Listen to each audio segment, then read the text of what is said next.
maybe not.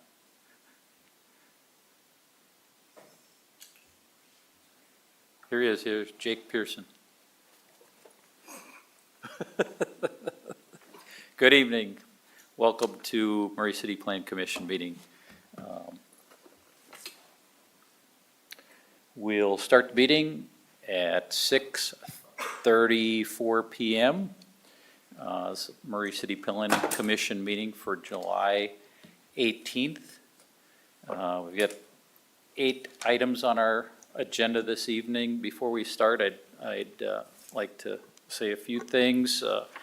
Public may view the Murray City Planning Commission meeting via a live stream at murraycitylive.com or at facebook.com/MurrayCityUtah. You may submit comments via email at planningcommission@murray.utah.gov. Comments are limited to 3 minutes. Written comments will be read if we have any. I don't know if we have any yet. And if you have a cell phone, I'd ask you to turn it off while we're in our meeting. If you have a sidebar discussion, I'd ask that you take that outside in the hallway. And for those applicants, we'll ask you to come up to the podium and state your name and your address for the record when that agenda item is up. So with that, we have a quorum of commissioners this evening. Lisa Milkevich, Jake Pearson, Michael Henry, and that's it. Myself, Ned Hacker, I'm the vice chair. And this evening, we've got 3 commissioners that are excused: Michael Richards, Pete Hirtow, and Marion Patterson, the chair. And our staff this evening: Zachary Smallwood, David Rogers, Mustafa Al-Janabi, and Mark Richardson, our deputy attorney. So with that, we'll start with regular agenda items. Approval of our meeting minutes from June 6th. I ask all commissioners if you had opportunity to read those and if you had any comments or edits. And if not, I would take a motion to approve those.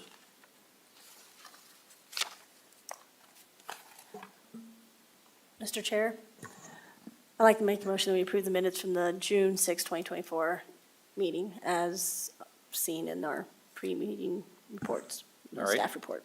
I have a motion. Do we have a second? Second. All right, motion and a second. All in favor, say aye. Aye. Aye. Motion approved. Next agenda item, conflict of interest. Do any of the commissioners have a conflict of interest of any of the agenda items this evening? No. No. No, I do not either. And findings of fact, we have 2 findings of fact from RC Automotive and Erickson State Farm. Commissioners had opportunity to look at those and have any comments. Otherwise, I'd entertain a motion for that item.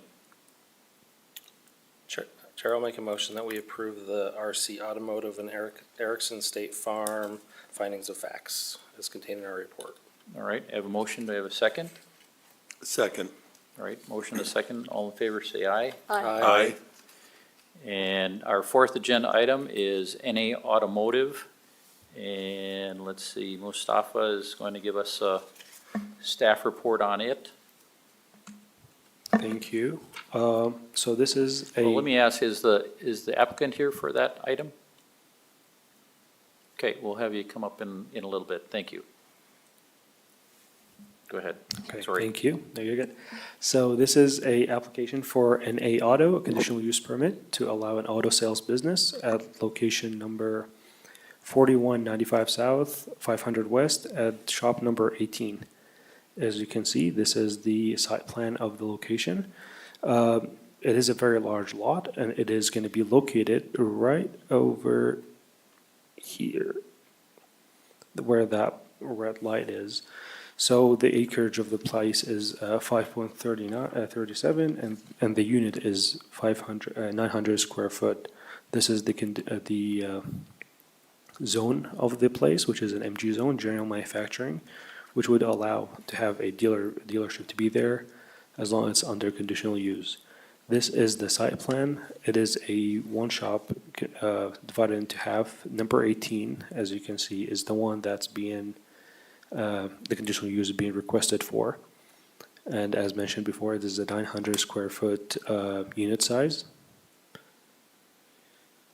Going forth, so parking, as you can see highlighted in yellow, there is, according to the applicant, there is 7 parking spaces available, but according to the space provided and per our code, 1 space is required for every 750 square foot.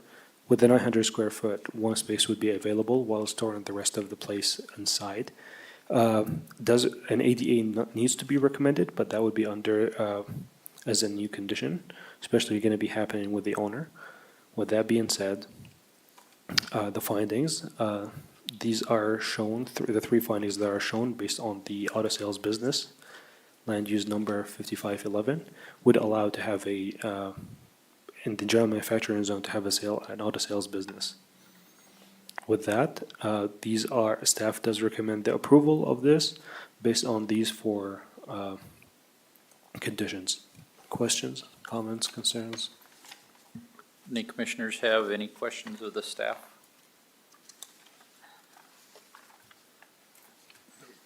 All right. Would the applicant come forward, please, to the podium?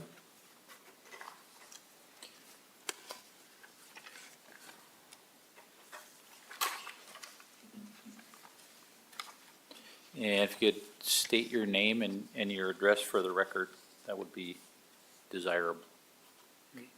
Hala Abdelhadi, The address is You're gonna have to speak into the microphone a little bit closer. 4195 South, 500 West. All right. Have you had an opportunity to look at the conditions here on the screen? Yes, we have. And will you be able to comply with those? Yes. All right. Do you have anything else to add to our staff report? No, sir. Okay. Staff have any questions, or commissioners have any questions for the applicant? I guess I do. Is it unit 17 and 18? 17 and 18. Okay, because I think in the drawing it was 17 and 18, it was just unclear. Okay, Yeah, 17 and 18, yeah. thank you.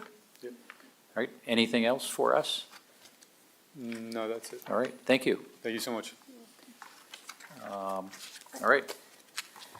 I guess not necessarily to the applicant, but amongst ourselves, I mean, we've stated in the pre-meeting and stated in the report that there needs to be an ADA parking spot. And so then the applicant knows they need to work with the owner to solve that problem. There has to be, right, so you're aware of this, right? I just want to make sure, confirm that the applicant knows that there's required to have an ADA parking spot for this unit. And so you need to work with yourself and the owner need to work together to identify an ADA parking spot before this will be licensed by the department, right? Perhaps the staff can help the applicant out when they come and Sure work with thing, you. yes. We'll accommodate that, that's for sure. Is that something that we want to put in here for Yeah, the I- recommendations? I would recommend putting a condition on stating that the property owner will need to work with staff to locate a dedicated ADA space for the building. All right, good. Any other questions? Well, open this item up for a public hearing, and we'll give any of the audience or anybody online. And I'd asked staff if we've gotten any comments from anybody previously regarding this item. We have not, no. Okay, Can I ask staff a question? Or did you write that down, Jake or somebody else? got the wording right. Perfect. I have the wording right here, Perfect, so I think okay. I could do it. I didn't catch the wording, so great, thank you. Okay. All right, we'll, seeing there's no public comment, we'll close the public comment period and bring it back to the commission for any additional comments or a motion. Okay, I guess I'll make a motion. I'll make a motion that we, the planning commission approve a conditional use permit to allow an auto sales business at the property address 4195 South, 500 West, unit number 18, subject to conditions 1 through 4, with an additional condition that the applicant and property owner will work with staff to determine an appropriate location for an ADA space. All right, I have a motion. Do we have a second? I'll second. All right, motion to second. Any other comments? Are we okay with that wording? I like it, I guess, and is there any technicality we have to ask the applicant if they can have read and understand the conditions, or are we good? Since we added a condition. You can ask them if you'd like. I don't think we have in the past when we added another condition, Okay. but you're more than welcome to ask them if they're fine with that. Overall, I mean, what I would suggest, since we are adding that it's also the owner that's doing it, we're very well aware of the owner, and work with the owner quite a bit, so. And this isn't a new condition either. It's been working It's been on all of them. Okay. All right, I have a motion, a second. One additional condition was added to include a ADA space. Zach, can you, or Yeah, Mustafa, roll do call. a roll call vote? Yep. Commissioner Pearson, Yes. Commissioner Henry, Yes. Commissioner Milkovich. Yes, And Vice Chair Hacker. Yes. So congratulations, you have passed your conditional use permit for your NA Automotive. Congratulations, welcome to Murray. All right, agenda item number 5, secured auto for conditional new use permit as well. And Mustafa, you're gonna do this as well? Yes, sir. Okay, is the applicant here for that? All right, great, we'll have you up in just a little bit. Okay, so this is the conditional use permit for a secured auto. It's a new auto service shop located at 4285 South State Street. Okay, so for this, this is located right on the edge of the city, located under a CD zone, which would allow to have this, but since it's doing a auto repair or auto service, you would require a conditional use permit. This would also cover the new site plan review application to create the new shop.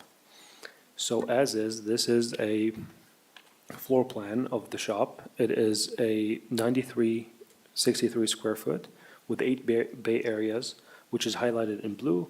And then in yellow, there's both restrooms and offices located there. For that parking access, so the access point would be located from both red circles there, or oval, one of them. This would be the main access point through this area, which would be on the north side of the property. This would be parking space for the bays would be in yellow, as said. A needed requirement, but per calculations of staff, would be 29 parking spaces. The applicant provided 61, so staff has no issue with access points or parking. Landscaping, so there is a requirements for landscaping. It is 10 feet minimum on the rear or the east side on this case as a buffer due to having a residential zone on that side. The applicant has provided 16% landscape, which the code does require 10%, so the applicant has provided that and covered it over. The fence is 6 feet high and it could go up to 8 feet per the approval of Planning Commission. Again, this is the building detail of the floor plan. So it is a one-story floor plan and offices in Bay Area, and as explained before, it will be a shared entrance with tenants and spaces for the restroom through that yellow area. elevation. This is a 20-foot tall elevation. Per code, 35 is what's required, and the applicant has provided 20 feet. Based on that, the proposed use for the auto repair and service businesses and the new building construction under land use code of 6410 should be allowed under conditional use. And these would be the findings.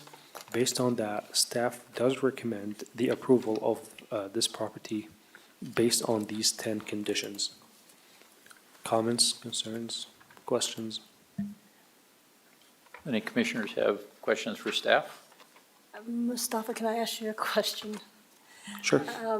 Can you go back to the picture of the layout of the bays? So in that layout, if I count it, I count 1, 2, 3, 4, 5 across the top, 5, there's 10 spaces, there's 8 lifts.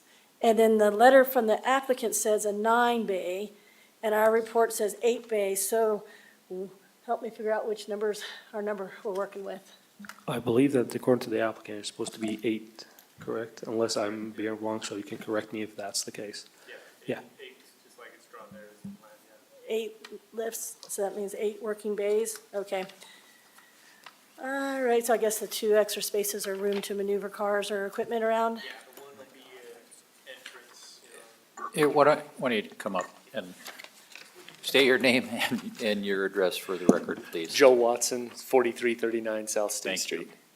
Commissioner Milkevich. Yeah, on the lower right there, that's gonna be the access through the building. The other one will be just like a storage area. Storage, okay, so 8 functional bays, okay, that answers the question, thank you. Do you, stay up here. Okay.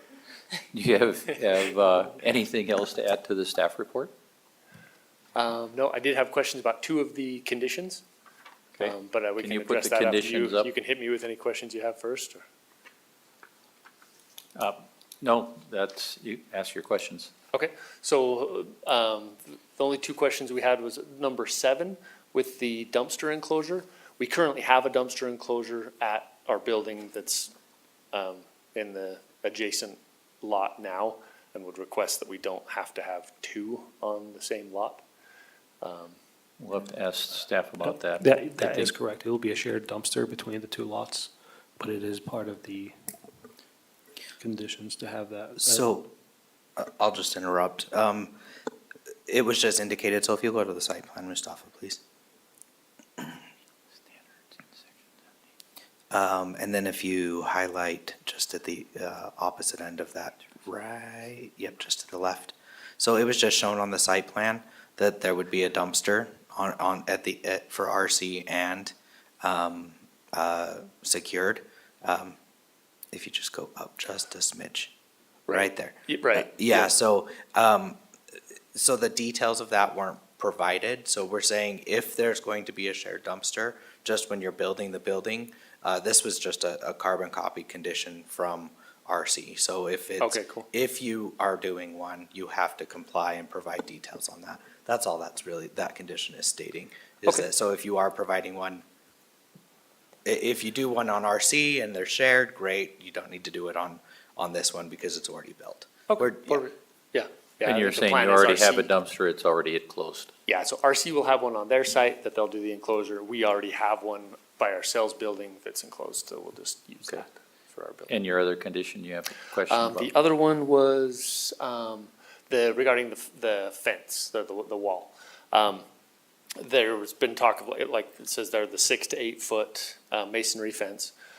We've been talking with a gentleman named Ed Smith. He's kind of the designated spokesperson for the residential area that's behind us, to get some of their input at the recommendation of the city to kind of get their thoughts on it. But bounce some ideas off of him. Our preference would be, because of the amount of slope in that 20-foot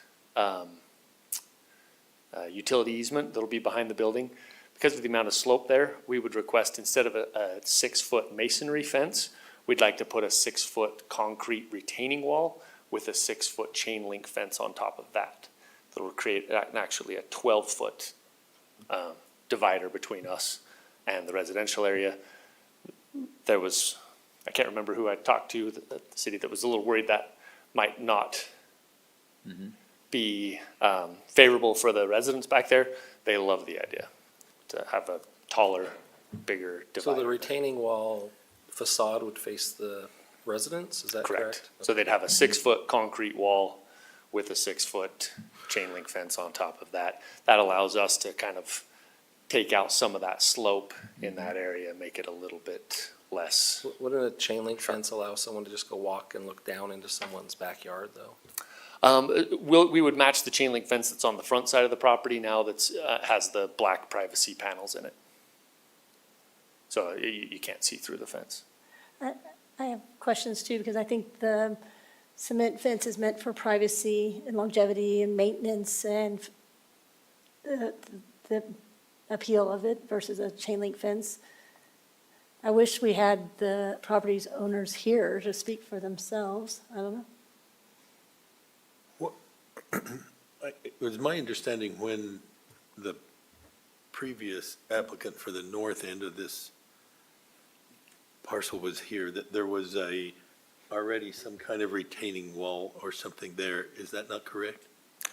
Not on the east side, no. There is on the north side between the property, the other applicant between their property and the canal there, but there's nothing on the, all there is right now is a dilapidated old wooden fence between us and that trailer park right now. So it'll be a huge improvement over what they have now. Any other thoughts? Any other thoughts? I am concerned about even with a chain link fence that has slats in it, you could go look through that fence directly down onto the property.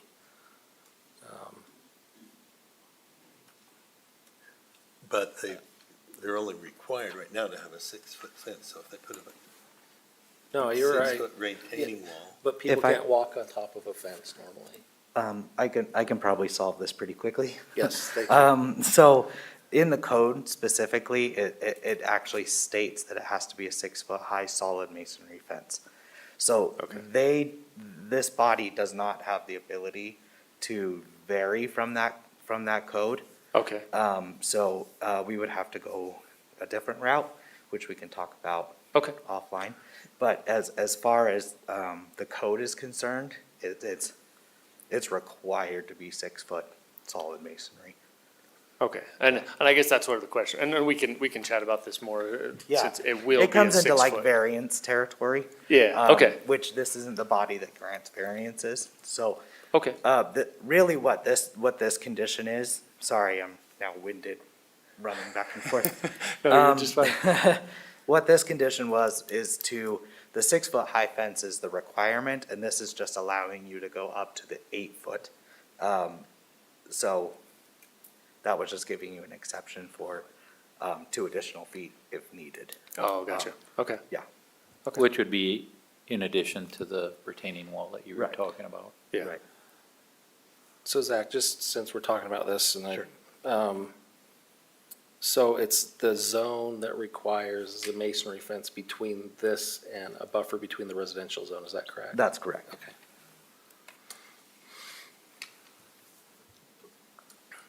Okay, in a situation like this, if they're putting a retaining wall in, I assume they're going to, their level of their property is going to be at least partway up that, correct? Correct, on the, Up on the on the entire west side, 6 yep. feet, or what? probably not the entire 6 feet, but, the slope decreases as you go along the property line, so, it wouldn't be to the top of that on most of it. So they would have, at a minimum, have to go 6 feet above grade Mhm. and could go up to 8 feet above grade. Correct. And it sounds like the residents would prefer the 8 feet, if that's their only choices. Yeah, so the retaining wall wouldn't be like the fence, so they would do the 6-foot. So it would get them that 12 total, I guess, because the retaining wall wouldn't be, we don't consider that a fence. So they could go from, Well, it would be From 12 to 12 14. from the residential side. yeah, but it'd only be 6 on their side.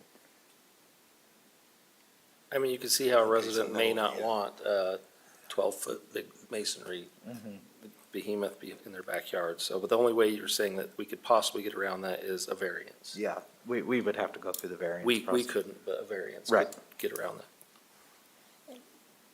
And if we're talking just now theoretically, go to get a variance, the applicant goes for the variance. But if we're doing it to benefit the 6 neighbors who don't want the 12-foot high wall, do we ask the 12 neighbors? Because what if one neighbor says, I don't want it, and we feel like all 12 don't? I mean, just, you would think you want some regulation, which we talk to each other. And Wouldn't they be notified with the variance when the variance happens? they would be notified Perfect. with the variance as well, yep. That'd be great. All right, do we totally confuse you? Nope, no, I hope I didn't make it more confusing than it needed to be. So my question is, So have you And, had opportunity to read all of these conditions? And Yeah. can you comply with them? Yep. So we talked about dumpster. Number 8, I would say, continue to stay in contact with the staff and determine if a variance is desired by you. Okay. To the city and/or go with what's here. Okay. So if we approve it tonight, it has to be with this condition.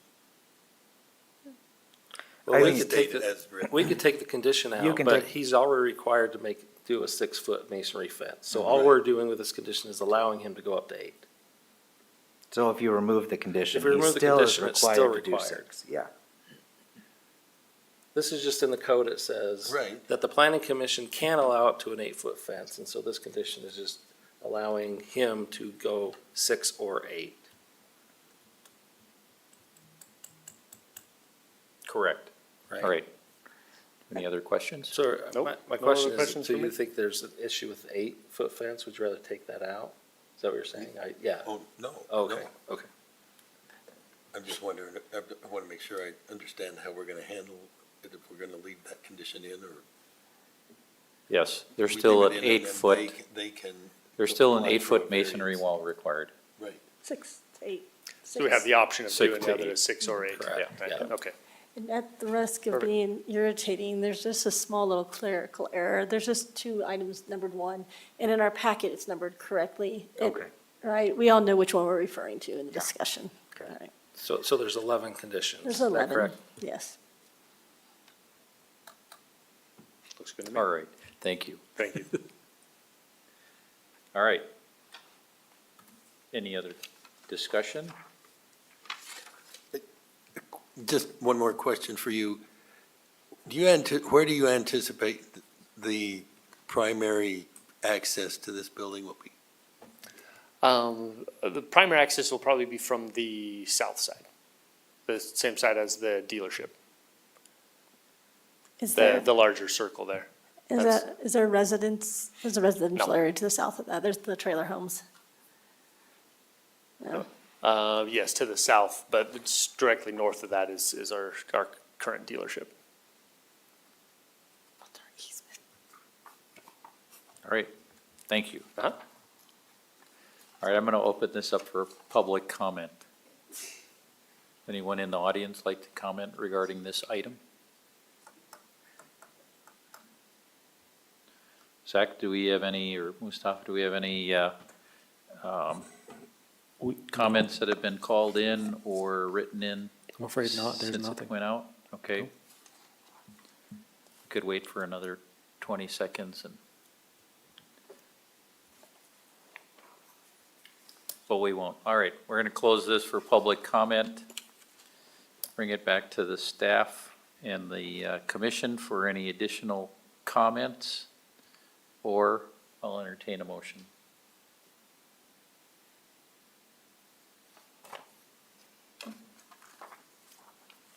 I'll entertain a motion. I'll make a motion that the planning commission approve the site plan and conditional use permit to allow the construction and operation of an automobile repair and service business at the property address 4339 South State Street.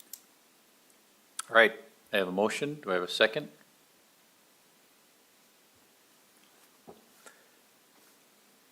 Excuse me, subject to the conditions stated as well. I'll second. All right, have a motion to second. Any additional comments? All right, can we do a name vote? Yes. Commissioner Henry, Yes. Commissioner Pearson, Yes. Commissioner Milkovich, Yes. and Vice Chair Hacker. Yes. Congratulations. We got through it. Stay in touch with the staff and shouldn't be as complicated as I think we probably made it. All right, thank you. All right, item number 6, general plan zone map amendment. Is the applicant here for that? All right, thank you. We'll have you up in just a little bit. And David, you're going to do staff report? Yep, I'm, All right. so agenda item 6 is a zone map amendment located at 323 East Winchester Street. The applicant is requesting a zone map amendment of a parcel that currently has a single-family home from the R18 low-density residential zone to the RNB residential neighborhood business zone. This zone change is to facilitate future development at the site that allows for land uses that are comparable to several other adjacent parcels in the area. And along with that, this zone change will bring the parcel zoning in line with the future land use map from the Murray City General Plan. So here we have what the current zoning looks like. It is in the R18 zone. It's 0.34 acres. And then we have the future land use map, which shows that this whole area here is planned to be residential business. So we have here some of the differences between the zones. There is residential permitted on this zone. It's still an 8,000 square foot lot size for single family, 10,000 square foot minimum for a duplex. The heights are lower in the R&B zone, 20 feet normally, but can go to 30 feet with planning commission approval. The setbacks are a little bit smaller in the R&B zone than they are in the R18 zone, 20 feet front compared to 25, 20 feet rear compared to 25, 8 side yards, and then the corner setback is the same. The parking for a residential use would be the same as it would be in R18, and then there would be 4 stalls per 1,000 square foot of net usable building area for a commercial building. So 24 notices were sent out to residents within, or to any afflicted entities within 300 feet of the property. Staff received 2 phone calls and an email. The calls were about, one call was about asking, clarifying questions about the zone change, and the other was voiced opposition to this change. So far as our findings, the general plan provides for flexibility in the implementation and execution of the goals and policies based on different circumstances. The proposed zone map amendment from R18 to RNB has been considered based on the characteristics of the site and the area. The potential impacts of this change can be managed within the densities and uses allowed by the proposed zoning.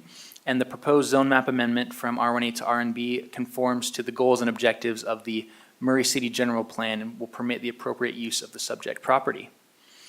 So with all of that, staff recommends that the Planning Commission forward a recommendation of approval to the City Council for the requested zone map amendment. And I'm happy to take any questions that you have. Do you know what the, just the frontage length is on this lot or area? I don't.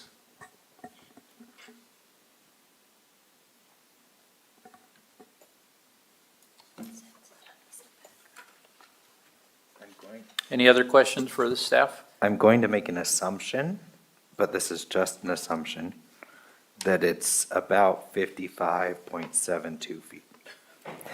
Just based on the, legal description. Yeah, I think that's what it is, because I don't see another one that's small enough. So it's either 64.25 or 55.72. Probably the 64, if you look at the map, it kind of looks like it Perhaps the goes. applicant knows. Yeah, maybe. So, any other questions for staff? All right, applicant, come forward, please, and state your name and your address for the record. Hi, Andrew Allman, 307 East Winchester. I think it's sometimes called 6345 South 3rd East. And have you been able to review, I guess we don't have any conditions, do we? Nope. Nope. Do you have any other additions for No. staff report? Just well done on that size, Zach. That's pretty good. Do you know the just- width of your property?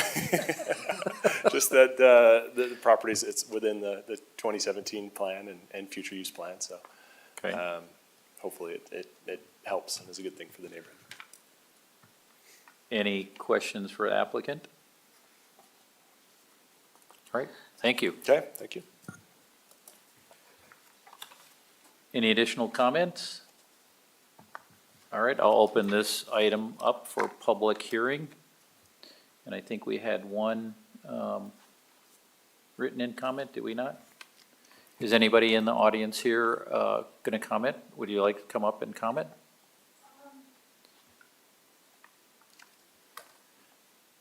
If you would, please state your name and address for the record. My name's Karen Thorne, and I live at 315 East, 6340 South. So I did receive notice on this. Have spoken with several neighbors who were planning to attend tonight as well. I'm new to this, so I'm still a little bit confused about what is being approved for the R and B for this property. And I did not receive notice on the property to the west that maybe was discussed a meeting or two ago. And on that property currently is a large cluster of trees, so a lot of greenery as you enter the neighborhood. The neighborhood, has been there since the 1960s, so going through a vast amount of change on the entrance to the neighborhood is definitely concerning for all the neighbors. So yes, Okay. that was my question. Do you want some more explanation of what we're looking at this evening? Yes. Okay. We'll do that. We're going to finish public comment and then we'll answer those questions. Okay, thank you. All right, thank you. I'm sorry, what was your address? You said 315 East? Yes. Would you like to read comments into the record? So the email that we received is from Karen. Oh. I'm happy to read the email, but it was from Karen. She emailed us. So the email says, first of all, I never received notice about the property at 313 East Winchester that is even closer to my home than the one I did receive notice on, 323 East, which is the one we're discussing tonight. Having received this notice, I was talking with a neighbor who did receive the notice on 313 East Winchester and shared it with me. I am hoping that initiative did not pass, and it is open for consideration. My comments are as such. This is our neighborhood. We do not want a parking lot at the entrance to our neighborhood. It is bad enough we have this awful power plant to look at and drive past, but a parking lot will greatly reduce the aesthetics of coming into our neighborhood. I understand it is likely there will be development on Winchester, but please don't allow a parking lot where there are currently a bunch of old-growth trees. That would not be in keeping with Murray's motto, Tree City. Furthermore, do they really need such a large parking lot? Where's the green space? Where's the landscaping plan? Again, this is the edge of the neighborhood here. I would like to be made aware of any future planning on this lot. I will be at the meeting regarding 313 East. Thank you. Karen Thorne, 315 East, 6340 South. Okay, great. Do we get any other comments? We did not. All right, I will close the public comment period and ask the staff if you could go over, I guess, the allowable land uses for the RNB, perhaps even the R18. So we're changing it from R18, which is a residential, single-family, low-density zoning, to a RNB, residential neighborhood business zone. And David, if you had talked to the land uses that with this zone change would be allowed. And David and Mr. Chair, can we maybe also request the staff, I feel like we all were involved in the process of adding R&B to the zoning codes and the intent of that zone. It would be nice if maybe you could share that with the public as well. Yep, good comment. Yeah, absolutely. So tonight, what we are discussing is the rezone of the property highlighted in light blue right there. And so that is changing it from a single-family residential zone, which is what the R18 zone, it means a residential zone that has the minimum lot size of 8,000 square feet for single-family homes. and we are changing it to, or the proposed change is to the RNB, which is the Residential Neighborhood Business Zone. Which is the zone right next to it. Correct, to- that's- To the west. Yep, that is that zone in light pink. The purple zones, and the two other zones to the east. Yes. And so this is the zoning map. We also have, every city has a general plan that has a future land use map for how the city would like to see properties develop in the future. And the future land use map shows this area as residential business. So this zone change would bring the zone into harmony with the city's general plan future land use map. So the residential neighborhood business zone does allow for residential. It allows for single-family dwellings, as well as a two-family dwelling such as a duplex. Some of the other permitted uses in the R&B zone include residential facilities for persons with a disability or the elderly, utilities, travel agencies, florists, optical goods or eyeglasses, insurance carriers, agents, brokers and services, real estate and related services, portrait photography, beauty and barber services, physicians' offices, dental offices, other medical, paramedical or health services, legal services, engineering or architectural firms, accounting and bookkeeping firms, art and design studios, business and management consulting services, art, drama, or music schools, along with dancing schools. And then, so those are the permitted uses that are allowed by right in this zone. There are also conditional uses that would need to come before this body before they would be permitted. And those would include a bed and breakfast, a delicatessen, health food or lunch facilities, an antique store, books, stationery, art and hobby supplies, a gift shop or boutique, banking or credit union services, a tanning salon or massage salon, dental laboratory services, schools of any kind, kindergarten through senior high school, childcare facility, churches, synagogues, temples, missions, business associations, professional membership organizations, political and civic organizations, or nonprofit organizations. And the idea behind the residential neighborhood business zone is to act as a buffer between heavier commercial uses and residential. So as you can see here across the street on Winchester, we have some heavier uses. We have a restaurant there, we have office space. And so the idea for this zone is to act as a buffer between the busier Winchester Street that has more commercial on it and the single-family residences that occur further north. And Mr. Rogers, part of that buffering effect is the setbacks are different and the heights are a little bit different and the aesthetics of the building, the requirements of the aesthetics are a little bit different as well. Is that correct? Yes, that's all correct. The uses and the setbacks, all of that is less intense in this zone than it would be in the general office zone across the street. And the residential neighborhood business zone has different standards that need to be met to include the different neighborhood character to make it more similar to housing than other commercial requirements we have that we have in the city. And Planning Commission reviews those to make sure that they are found to be harmonious with the intent of the zone. And then an example of the zone is over by Wheeler Farm, right? On the, Yeah, there are several properties that already exist along Winchester and along 9th East, across the street there from Wheeler Farm, that show different pitched roofs and different other design elements to make them more harmonious with the surrounding single-family homes. Does that help you? Do you have any other questions? If you do, you have to come to the podium. But you don't have to state your name again. Along the same concern she had, though, I notice here in this little box you've got that says objective 10, promoted a transition, the development patterns between commercial areas and stable residential neighborhoods, and it specifically talks about tree buffering. How would that affect the use of this lot? Would they have to leave a tree buffer in the back? So, and I'll just speak to that real quickly. I want to make sure that we're on, so I think the specific, I apologize, I'm losing my mind tonight. The specific item she was speaking about with the trees is regarding the Erickson State Farm on the property to the west. Where it does have a lot of old growth trees. That was on our last planning commission. It's not the growth, the trees on this property per se. And Well, isn't that what I'm seeing I at don't the mean to back put of words in your mouth. If I'm speaking incorrectly, let me know. Well, I know, but what's this right here? I think, tell me if I'm wrong, I'm sorry, but the fact of the matter is, unless I'm incorrect, and someone can correct me, but it doesn't matter if that property is on the corner was zoned R18 or R&B. If the property owner wants to cut down the tree, he can cut down the tree. There are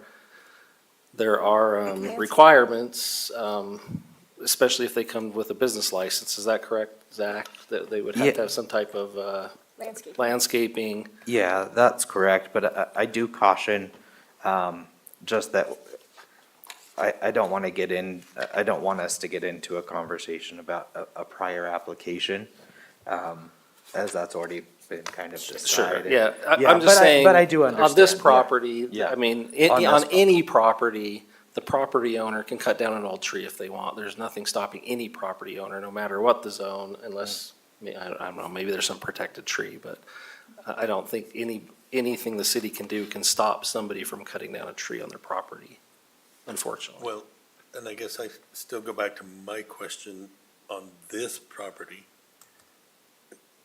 Is what's stated here on these objectives, is there anything in the No. process of what this would be used for that goes back to this objective to create a buffer? There's landscaping requirements within the zone.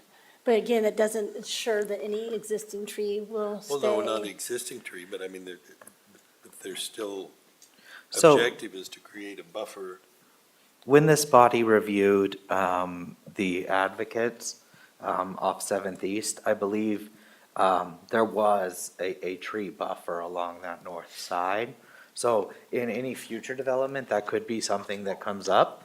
But at this moment, no, we couldn't like condition that they have tree buffer along that north side or anything. You're purely looking at just the zoning of the property at this time. But in the future, if and when this zoning gets approved with the city council, and Mr. Allman goes forward with any developmental plans in the future, we can work together prior to his application submittal. And he's obviously here listening to this conversation now. So he can take that into consideration when making some of those. Well, and I guess that's what I'm asking, can that be a condition when he comes back in? And then the only reason he would come back in is if he had a conditional use. It depends what he uses the business, property it for. He depends may on not what have it to is. come back. Yeah, it kind of depends. It's Well, It's so neither a- here a nor there at permitted this point. use doesn't necessarily have to. Correct. To conform to these conditions, well, or to that objective. We had no conditions. Well, I think too, the objective here, this box right here, is a snippet, tell me if I'm wrong, from our general plan. That's correct. This is not code. This Right. is just telling us, we This is came up with a general plan, policy and guidance. then we tried to make code or zones to do this, but none of this wording in this thing is actually in our code necessarily. Oh, yeah. This is a strategy, so this is stuff that staff should work on, is what it's saying, is adopting more detailed and specific landscape and tree requirements. That's not a requirement at this time. We do have landscaping and buffering requirements already in the R&B zone, but it's something that we could look at into the future as a text amendment. All right, we're moving ahead. Did you get your answer? I appreciate all your attention and concern to the buffer areas. I guess my other question is, you're still going to address what is being requested to be, the space to be used for? No. You're still going to go over the site plan and so on, like in the other? No, this will previous- go to the city council. We're gonna probably make a recommendation, we'll make a recommendation to the city council. The city council will decide if this goes through as a zoning change.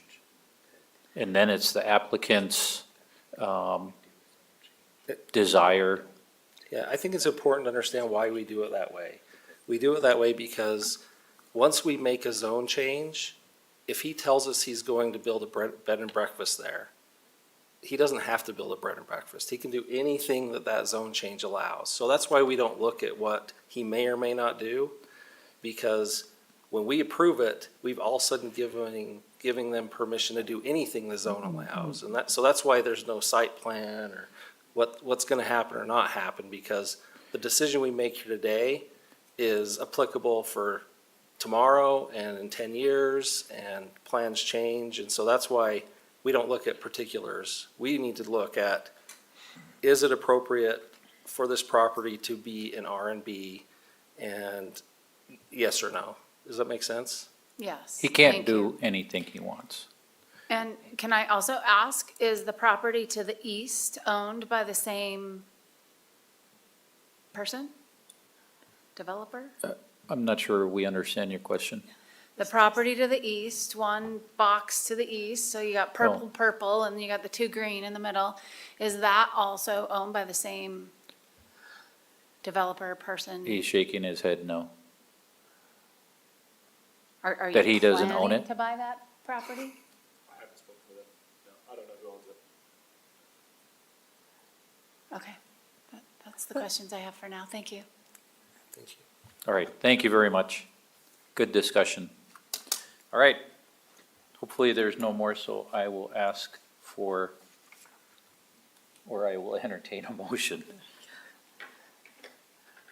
And as I said, this is to forward to the city council. I'll make a motion that the planning commission forward a recommendation of approval to the city council for the requested amendment to the zoning map designation of the property located at 323 East Winchester from R18 Single Family Low Density Residential to R&B Residential Neighborhood Business as described in the staff report. All right, I have a motion, I'll second. a second. Any other discussion? And I'll ask for a roll call vote. Okay, yep, I'll do the roll call. Commissioner Henry, Yes. Commissioner Milkovich, Yes. Vice Chair Hacker, Yes. Commissioner Pearson. Yes. All right. Thank you for that. Good luck in the future, and thank you for good discussion on clarifying what the commission is doing. Thank you very much. All right, agenda item number 7, accessory dwelling unit text amendment. This is from the staff to the planning commission, and this would be a potential forwarding a recommendation to the city council. All right, Perfect. Yeah, this is Zach. a request from staff to update this, some language in the ADU ordinance, which is chapter 17.78 of the land use ordinance. Specifically, so there's some text in there that's just cleanup, but the majority of it is reference modifications to the detached ADU standards. So in our moderate income housing plan, which is required by the state, the strategy, we were required to adopt 5 strategies. One of those was to create or allow for and reduce regulations related to internal or detached accessory dwelling units in residential zones. And our action plan was to review by December 31st of 2023, the ADU regulations, and determine whether those 3 things apply, whether a second ADU should be located on residential properties, review of setback requirements for detached ADUs, and consider allowing a second level for appropriately located accessory structures when the second story would be used as an ADU. So specifically, we're going to be talking about the second bullet, which is setback requirements for detached ADUs.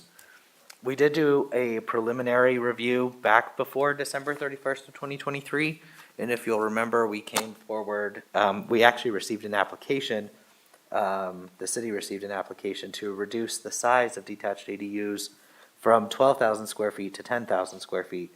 That was approved by the city council.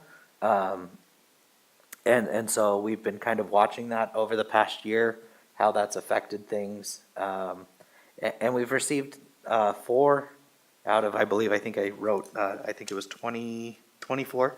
Yeah, something like that.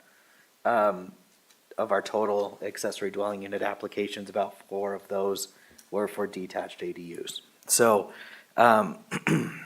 the state, even though we say that the action plan, that this will be completed by December 31st, 2023, we still have to report every year on changes and still keep working towards implementing more of these items. So that's why we're here today.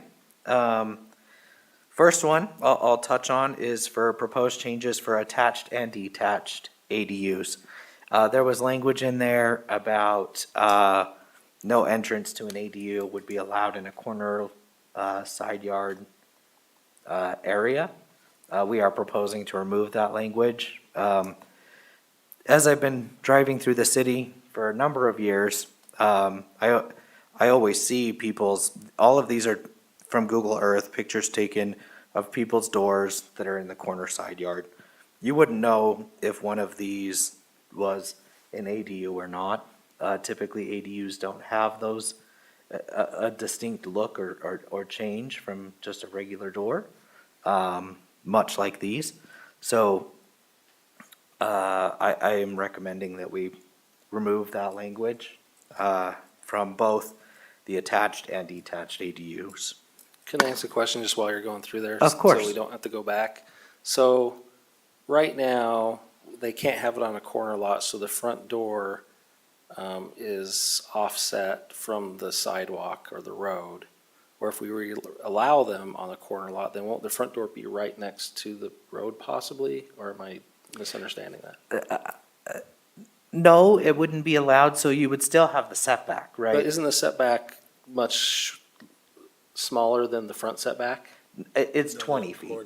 Yeah, the corner side yard is 20 feet For the ADU, for everything.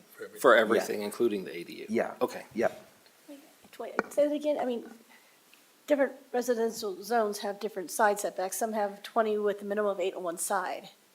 That's for interior. Those are for interior Not side corner yards. lots. Yeah, corner lots are always 20 feet. Almost writ large, every zone, commercial, residential, all of them have that 20-foot corner side yard. Thank you.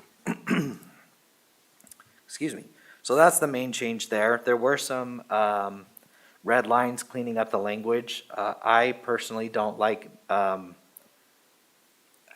don't remember exactly what it's called, but it's like prohibitive language. I like permissible language. So instead of you, like, in no case shall you do this, I prefer to say, you shall do this instead. So like, in no case shall you have less than 10 feet of setback. That just gets confusing for a layperson. I prefer just to say, you shall have 10 feet of setback. So there are a couple red lines in there where I've changed that language, but it's not a substantive change. The next comes with detached accessory dwelling units. Currently, so the requested change is to increase the allowable area from up to 50% of the main dwelling, up from 40% to a max of 1,000 square feet. So all we're doing is allowing those smaller homes to have a greater percentage. We're still capping it at no more than 1,000 square feet. We're just allowing, because there are a lot of smaller homes in Murray that can't get something very reasonable if you're doing it 40%. So this is an incremental change, but it's also an industry standard. City standards pretty much across the board are doing about 50%. Next one, so you'll see that and these are actually scaled appropriately too, that these boxes actually relate to 40% or 50% scale between the two here. Also recommending a reduction in the parking requirement to match the attached ADU standards of 1 additional space instead of 2 additional spaces that are required currently. Since we've adopted that one additional space, back, I believe in 2021, we've not seen, an impact, to this date. We still have not received, a complaint from somebody that has gotten a permissible accessory dwelling unit. We don't see parking problems, we don't see parking complaints, so long as that they've gone through the actual, permitting process that we have. Next is reducing, this is the big one, reducing the setbacks from between 15 and 25 to 10 feet on the rear, and increased the setbacks from 8 feet to 10 feet on the side. So, this was just for ease of use for increasing the setback on the side. Currently, how it reads for the rear yard, though, is that it needs to meet the same setbacks as a single-family dwelling. So on houses that were built pre-1987, they had a 15-foot rear yard setback. Anything post-1987 has a 25-foot rear yard setback in almost all the zones. And so, go ahead. Well, maybe you're gonna get to it. My question's about the side setback. Okay. Why are you increasing that from 8 to 10? So typically, mostly, like I said, just for ease of use. So all setbacks for an ADU will be 10 feet from the back and side. If you feel like keeping that at 8 feet or to the requirements of a single-family dwelling, that's fine too. Can you, just for understanding, expand that again? So ease of use, because I'm not sure, tell me how it makes it easier to use it when it's 10 feet from the sideline. Because I'm assuming it's for courtesy for all neighbors. All neighbors can know they'll be 10 foot from the accessory dwelling. Or is it for the person using the dwelling, it's easier to get your Me, it wheelbarrow was back? just being able to, so when somebody wants to design something, it's easier just to say, it's 10 feet from here, 10 feet from here. Easier. That's it. Okay. That's all I was thinking.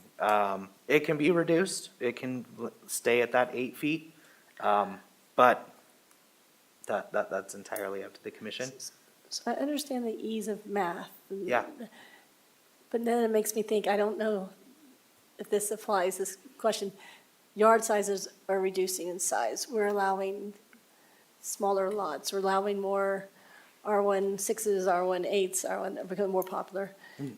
How does that, No, this will not, how does that affect, We're is it not- harder to put accessory dwelling on R16 because of this requirement? Or Well- we only have them on R1?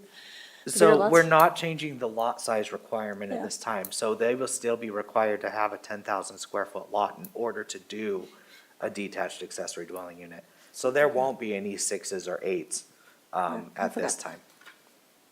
I guess the only thing I was looking at on that side setback is you allow the main structure to be 8 feet. It seems inconsistent to me to make that, if we're gonna allow ADUs, that they need more than that.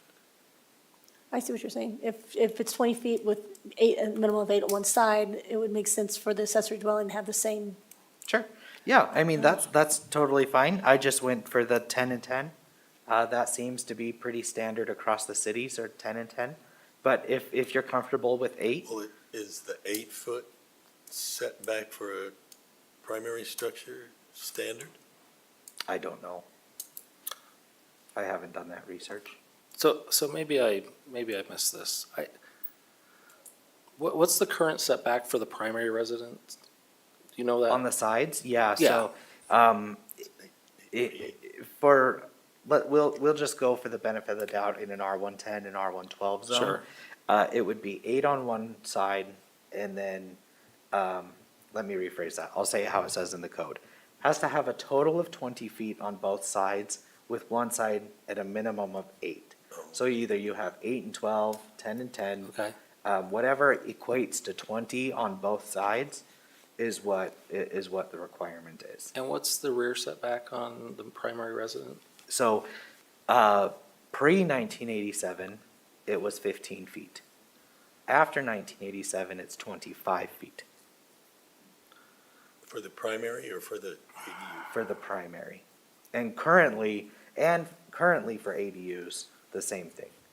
I guess that's what I was getting to at as well. By putting it 10 feet from the property line, is it going to run into the house? Are we allowing space in a 10,000 square foot property? I have not looked at this, but it'll work on a 10,000.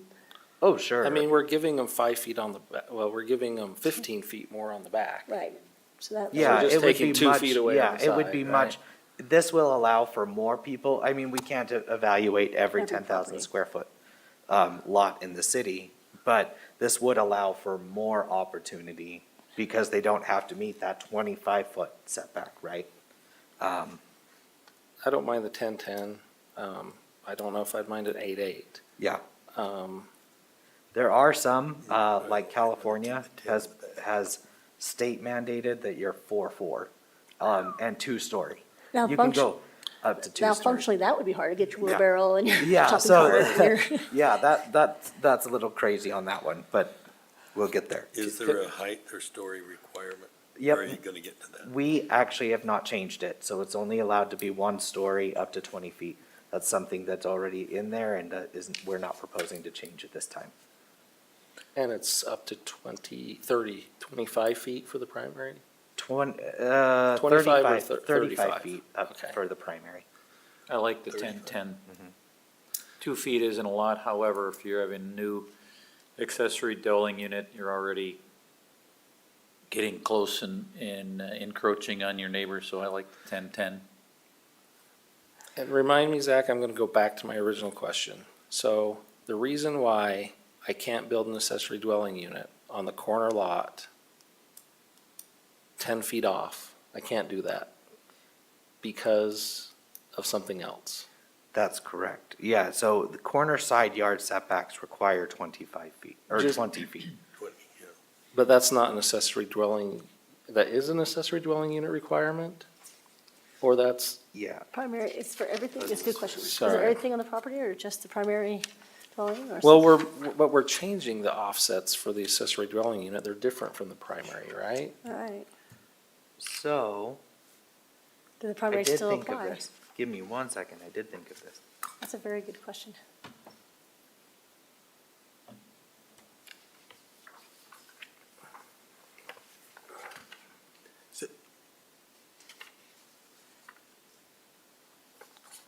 And it- Are such, you- So, well, this goes along the same thing, maybe this, what you're trying to answer.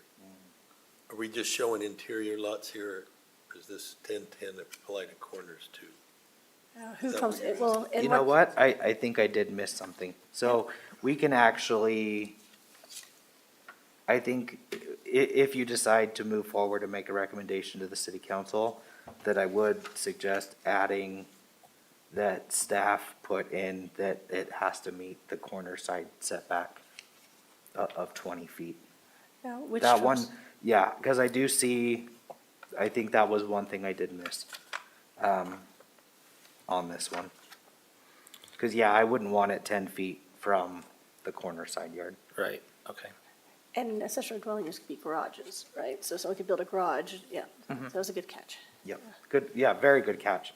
And I'm not even sure, I mean, I'm okay with it being even closer to the corner side yard, I think, than the primary resident. I don't know if I have an opinion, but I mean, I and don't that's a- think it should be 10 feet off. Okay. That's- Then I would rather just leave it at 20, Yeah, okay. just the 20, to maintain consistency.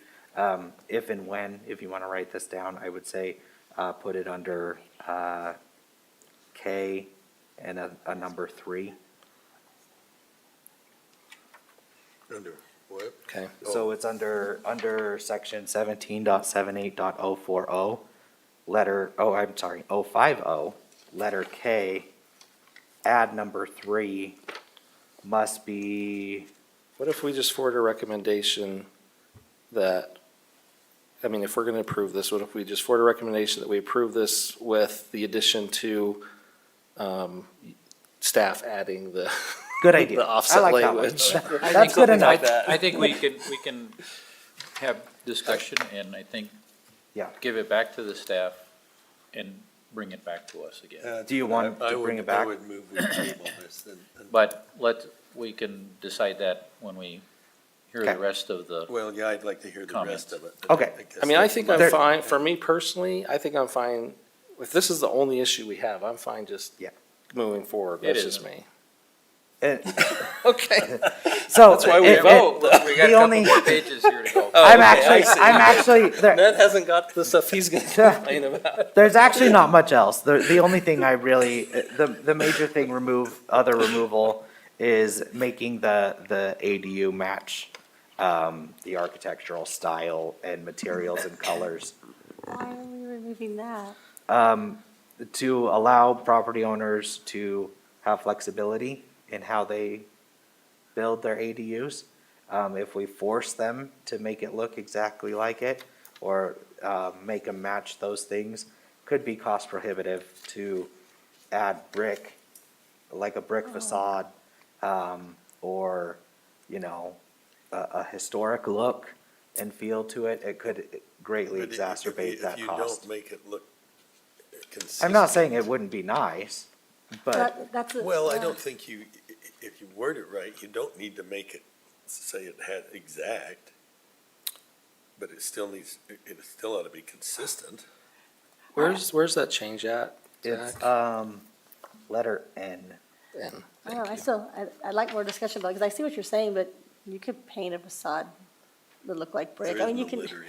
I don't know, I have a friend in another city who built a big, huge red barn, bigger than his house as accessory dwelling, and painted it red. And all the neighbors had problems with it. Well, I it thought it was- says compatible. Well, Yeah.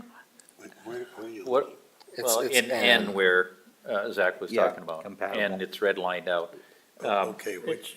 The You color have to be on the blind, red line. the You have color to be blind on the person red line. may not see the same compatible colors as somebody else. Mm-hmm. Red barn color might go well with The brick house, pink house. true. So this is the current code. Oh, you're That's taking what it out. That's taking it out. I think, I don't know. I'm just trying Well, I to, think you my can idea is- modify the materials part. I think the exterior color at a minimum. So tell me this, Zach, so let's say I go and I apply for an ADU, you approve it because you have to, and then I go, could I not just build a house made out of plywood? Yeah. no, because it would have to meet building code. Okay, that's what I'm asking, so it would have to meet the same building code the primary residence met. No, it has to meet current building code. Oh, that's, okay, sure, Yeah. current building code, so in current building code, can I not just have a plywood exterior with painted, with paint? I'm assuming not, but I'm not a building code expert, I apologize. But Sure. I'm assuming no. I mean, I think that's where, I have an issue and probably others, is are we allowing somebody to build some atrocity in their backyard that's gonna just look Well, terrible? or a nice, or, I mean, but even if it clashes, it's an eyesore. Even if it's nice, but it. All right, I'm- I'm gonna recommend that we go through the rest of this real quickly and decide if we wanna Well, really, all they're, table this and have a more in-depth discussion versus another agenda item waiting on us. yeah. So the only other thing was I took out a little section of the short-term rentals not allowed, because that section doesn't exist. So, that was it. So what would that mean? That they would be allowed? No, because A still exists.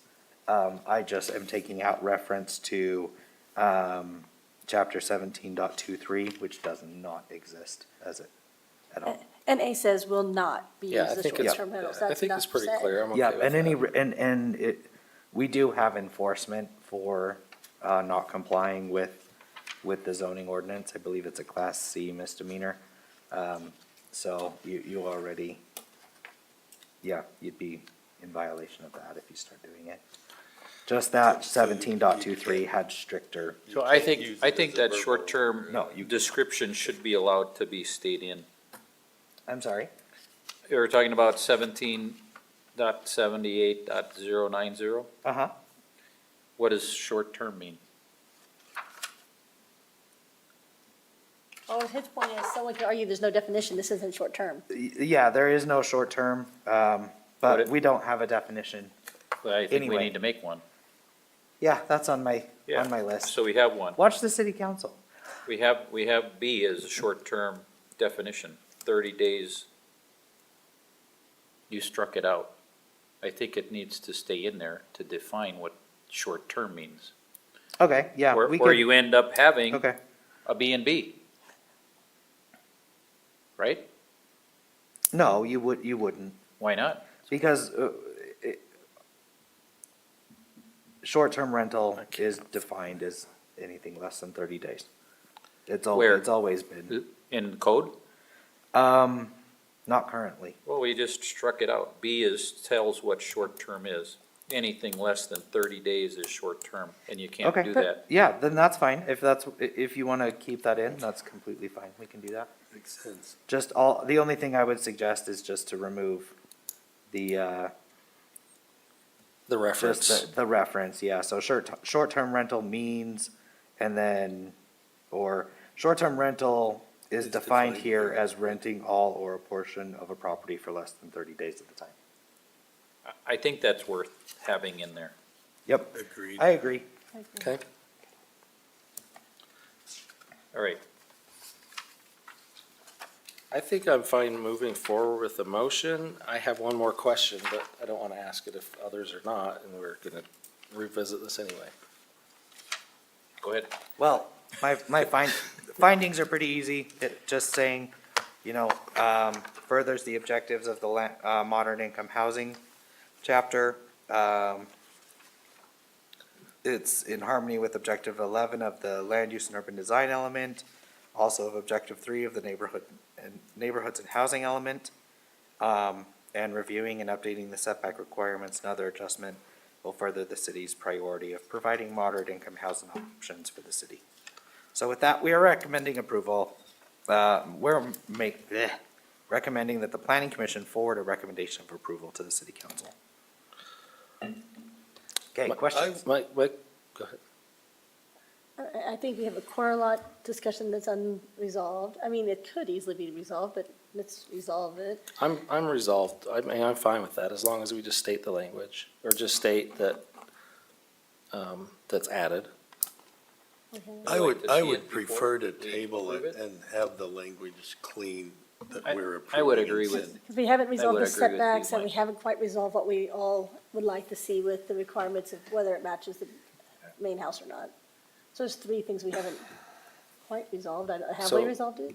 So just so I understand, all three of you think we should table it, is that correct? Without, Yeah. without doing a vote, that's what you're saying, be right? Well, I think I would make a motion to table it, to have the recommendations, and the things we talked about improved and have this updated with those recommendations. for the Okay. ones that I don't you know that think are there's any appropriate. immediate requirement to get this to the city council, is there? So I have to report on the moderate income housing by August 1st. So, yes, but no.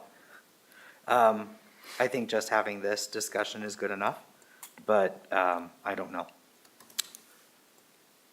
Let me ask my question Well, before we move forward. Let me just state that there is a motion on the Oh, floor. He made did you his make a motion? Well, Yes, I thought he said Well, I did. I would make a motion. I think he's, Okay. there Did is a you- motion on the You floor. can't make a motion yet because we still have to have a public hearing, all right. so. Well, and I'm fine with that, too. You had a question, or think you were we- gonna make a comment?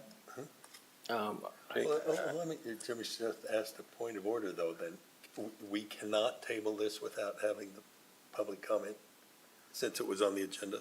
We can have I- public comment, we can I table it. think you could, I don't know. Mark, what do you think? All right, we're gonna have a public comment, Well, and I'm period. fine with that. That And, was and just- your, It says your motion It says it is doesn't good matter. too. So I guess his motion is on You the have something floor. else? Well, I'll withdraw my motion if we want to have the public comment. Well, we If can, there isn't. there isn't gonna be a public comment because we won't get any, There's, so, yeah. but we're gonna have one anyway. Oh, my Because goodness. So it did went you out to the withdraw your motion? public. What's the question, Zach? If he withdrew his motion, You can leave it there. we just have to deal with it. All right, I make a motion that we table this for now until that we have a clean, There you go. Okay, copy to approve. all right. Do you have a comment? My comment on the motion would be, I would ask that we do not table it until I can ask my question, just so I don't have to continue this to a third meeting. No, we're, if we we're not have to. gonna vote on the motion until we have a public comment period.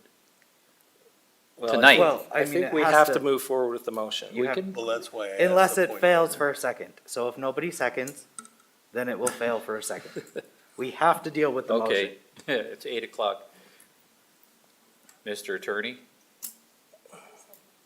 Can we go with a public comment and leave Well, the just- motion open until we're finished with our public comment period? Just do what Zach said and don't, nobody second it, and then it fails.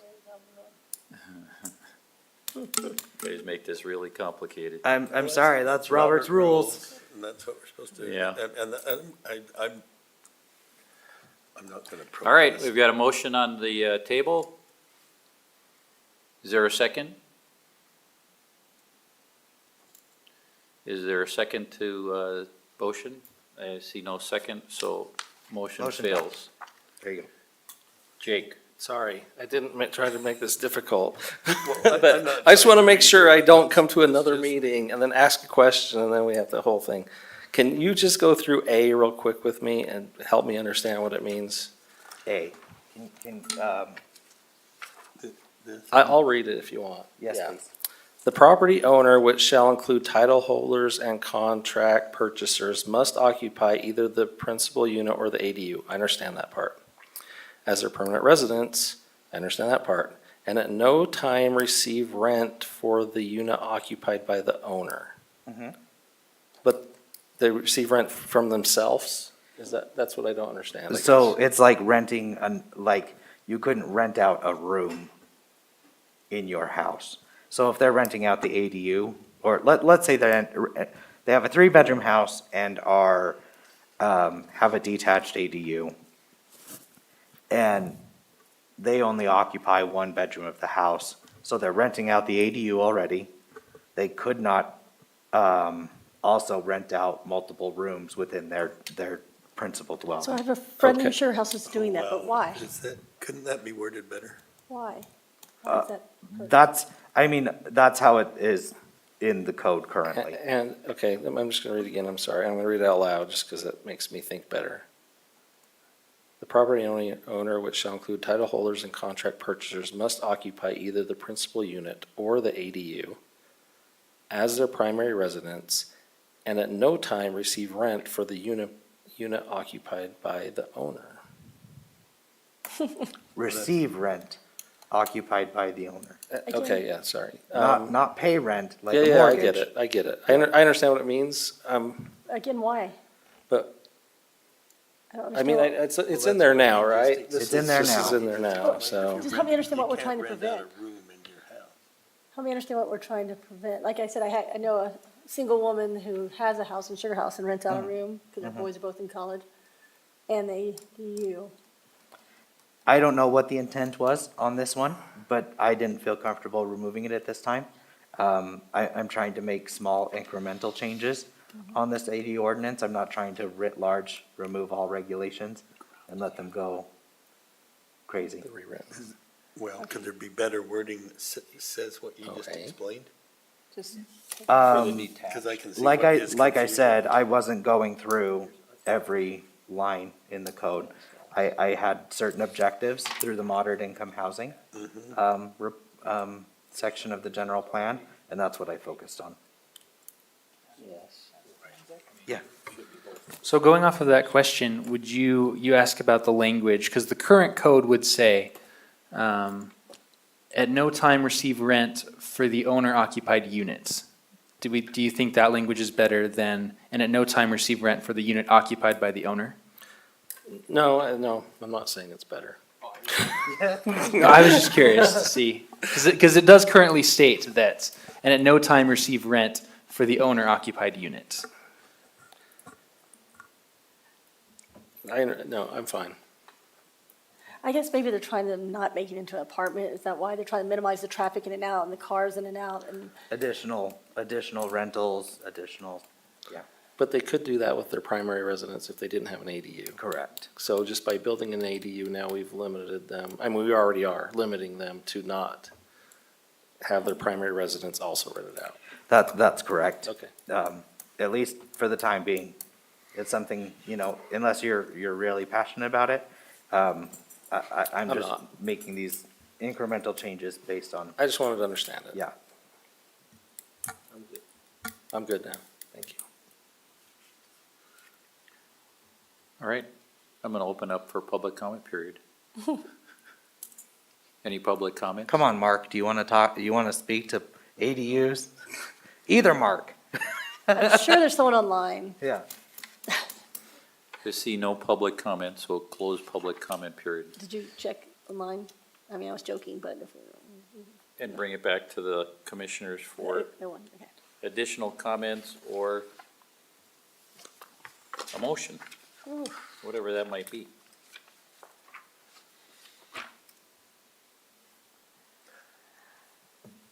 I move we table this until we have a clean copy with the corrections and recommendations that we have talked about tonight. In your motion, please, we need you to include what you want cleaned up. Well, okay, specifically the comments that were made about the side yard setback and about the wording on short-term rental definition. Wait, and what, there was discussion on the, Owner if it needs to be, I don't And want can- to die on that sword. okay. If it, the 8 versus 10-foot side setbacks, and then if it needs to be the same as the existing primary residence. What's the wording? Well, okay, I was only worried about the corner. Okay, and we'll assume all the other discussion, did we come to a conclusion on the 8 versus 10 side yard and? That's up to you guys. I thought we were good with 10, but If the I'm, staff's okay with 10, I'm okay with 10. Okay. That's not an issue for me. So I'm guessing we probably need you to restate the motion, right? or So- at least, yeah, at least finish it. Since we had a conversation in the motion. Well, Okay, try again. I think what I heard, generally, the motion is Well, to table it, do I need to cite to specific? bring it back with a clean copy of discussion items that we recommended. RE, the corner yard setbacks and short-term rentals. I think that's the only two things that I Well, we heard got specific. three comment. staff that heard us discuss, so I think they can Do you want figure me that to- out. Do you want me to state it That's again? fine. That's fine. All right, we got a motion. Do we have a second? You guys are killing me. It's killing me. So this could go on all night. I could be okay with it, several things we discussed too, if it was just clear what we as a team decided on. I don't know if we were clear. But, so we could, in my mind, we could be done tonight too, if we were clear on if we all agree 8 or 10 foot, and if we agree, but that's not where we stand right now. We need a second. If we had a second, would we just be done tonight, or would you Nope, prefer? have to vote. Well, then we vote, and then, or would you prefer to have a little bit further discussion? 2 people aren't comfortable with that, so we're not going to get there tonight. Okay, I second the motion. All right, I have a motion and a second. And is there any other discussion? I do have just one thing, so I want to discuss the motion just quickly. The only thing that we are recommending that they change is the side yards and the Short-term rental. short-term rental. Definition. Leave the language in for the short-term rental. We're leaving the 10-10. Is that correct? Is that the motion we That was, are doing? that's what I I did- understood I as did part not- of the I motion. don't care Okay. about the 10-10. Okay, I just wanted to They want that, clarify that's fine. And are we What we're- comment, What we're voting on. and are we commenting on we had a lot of discussion around whether it should match the primary resident or not, but we never really decided anything. Yeah, so, We kind of discussed it, but we never That- said yes, Yeah, no. I'm sorry, that, And that wasn't part in the In which case, motion. we can have staff bring us back another copy, and we can discuss it again, or you could. but then are you we could gonna amend edit the it again motion. maybe. and then, are we back in the same boat? I'd just rather provide them with clear That's We- what marching We got less than orders. clear, and we have a motion on the table and a second. I know, I'm discussing the motion. Okay, I know. okay. Commissioner Henry. Well, hang on just a minute, we're discussing. Well, we have Yeah. we have a first and a second. We need to get the motion done. Well, Yeah, but we have a no, discussion on but the we can motion. have Okay, a that's fine. discussion on the That's motion. part of Robert's rules. We Okay. discussed the If- motion. If, I omitted that particular thing, but his striking that if you, I would be open to amending the motion just to complicate things, or I can well, we've already seconded it, so I can't withdraw. And you don't worry about it. I think staff is listening. Well, We would have to vote, if you I wanted to will amend, we'd have to vote vote. against this, the way it sits right now, if that's in there, I mean, okay, since we're discussing the or if motion, that part is I stricken think there's out. two of us that feel strong if they feel like it should be tabled. And if we keep having discussion, I could get to a place where I think, yeah, sure. I But think I there don't know are if that's three what'll happen planning tonight, so- commissioners that aren't here that Yeah, so could let's have just, some good input for us. so I think we just need to approve this motion and move on, because that's what's gonna happen tonight. Right? So, okay, so And I I'm don't good know with your that- motion, I like your motion. I have no more discussion. All right. Zach, could you call the question? Question then.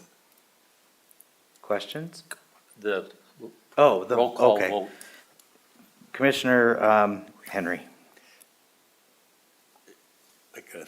Yes. Okay. Commissioner Milkovich. Yes, Commissioner Pearson. No. And Chair Hacker. Yes.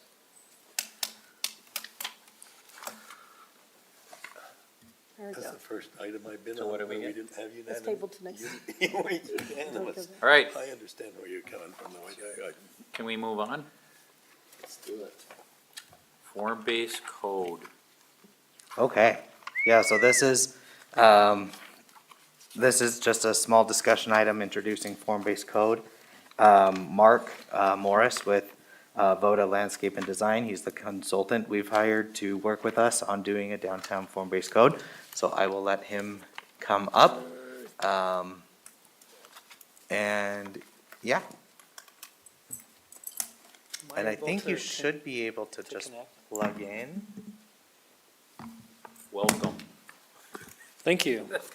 Sorry made it so late. You got that. Went awry.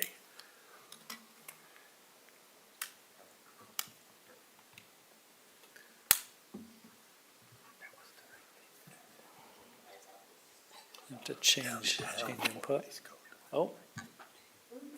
There it is. Great. Okay. Good. As Zach mentioned, my name is Mark Morris. I'm the principal with Voda Landscape and Planning. We have just started working with planning staff in a small committee to commence the process of developing a form-based code for the city center area. I've got a team of 4 of us. We're in downtown Salt Lake City. We do landscape architecture work and community planning. In recent years, we've done form-based codes for several communities around you. We are just wrapping up a form-based code with Cottonwood Heights that they're hopefully adopting next month. In November, we helped Sunset City adopt a form-based code for a town center area. Sunset is in Davis County, immediately adjacent to Hill Air Force Base.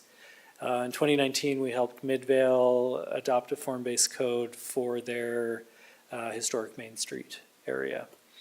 We are working with Downtown Redevelopment Services. Ben and his team worked with you to develop a strategic plan that I believe was adopted just a few months ago. So I know you know a bit about form-based code. What we wanted to do tonight was just to kind of introduce the project and talk through some frequently asked questions and make sure that you're at least familiar with kind of the objectives of this project. With a form-based code, it's very much like learning a new language. So it's not expected that you get to, we'll say, you know, immediate fluency with a form-based code, but at least understanding what are the main questions that are being asked. How is a form-based code different from traditional land use planning? As the name implies, form-based code focuses on the form of development. So currently, use is kind of the first question that you have as a planning commission, which uses are permitted.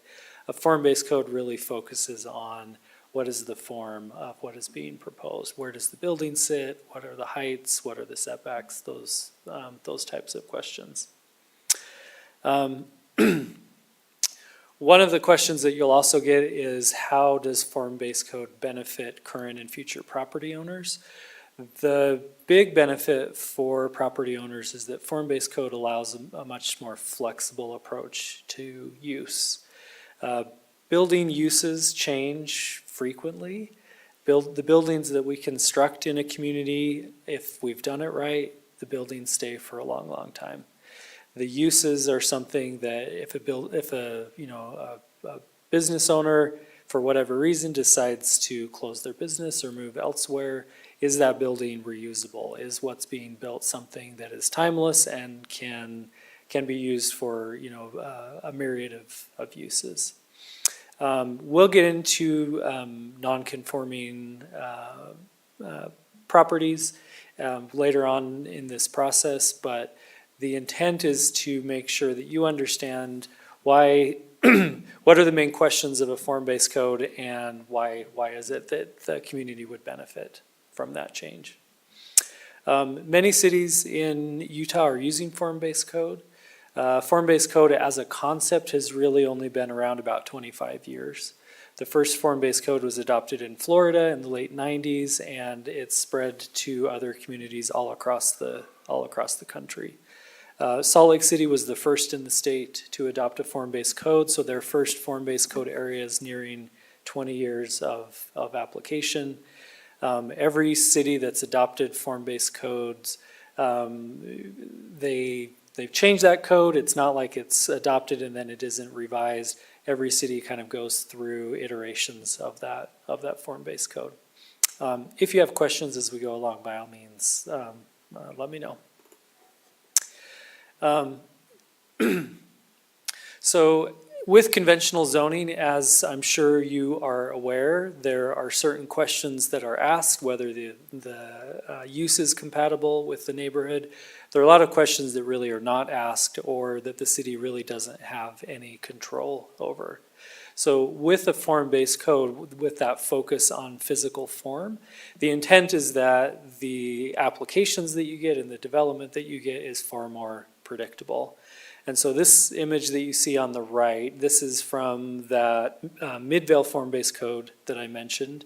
One of the intentions with that form-based code was to make sure that as development came along, the historic character of Midvale's Main Street was supported, it was expanded, the things that the community really liked about their Main Street remained, and anything new coming along didn't take away from that. So the intention, again, is predictability. And when we look at an area, the context is really what drives a lot of the choices that we make as we're developing. Sorry, what did you say the intention was? I didn't hear that. Sorry? You said the intention is, and I just didn't hear what you said. Oh, the intention is to make the development that you're getting more predictable, that when someone comes in the door with an application, you have more understanding and more predictability of what you're going to get.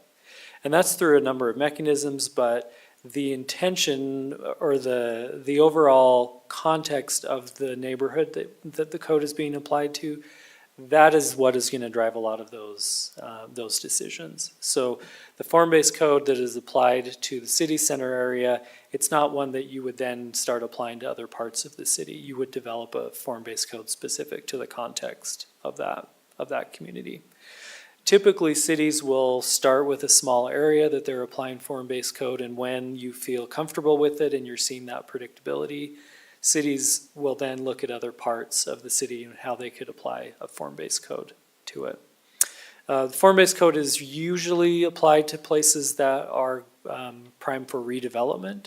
Typically, they're in commercial or mixed-use areas. A form-based code is rarely, if ever, applied to an existing single-family neighborhood. Where you have a neighborhood that doesn't change a lot, there really isn't any demand or need to apply a form-based code to a neighborhood like that. So with this particular project, this is very typical to say, we have a city center district that we would like to have some predictability, implementation of goals. Those are the types of neighborhoods that you might spread that form-based code approach to.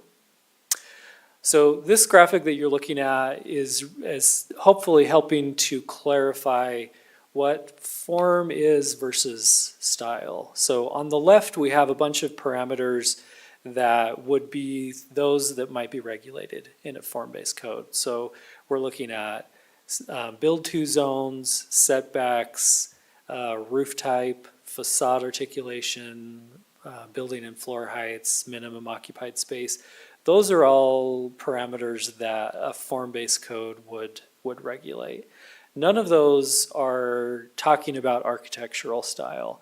The form-based code are not architectural guidelines. They're not something that is deciding here is the style of the city center area. That's something that gives property owners flexibility as long as they meet the requirements of the form-based code. That architectural style can be whatever it is that they decide they would like to use. So on the right, you can see the bottom, we have two parcels that are basically that's the same parcel developed with two very different types of development, but would both meet requirements of a form-based code. So the style of the building can be something wildly different. If someone likes modern architecture, they can do that so long as it meets that form-based code. So the end product that we'll produce, these are not architectural guidelines.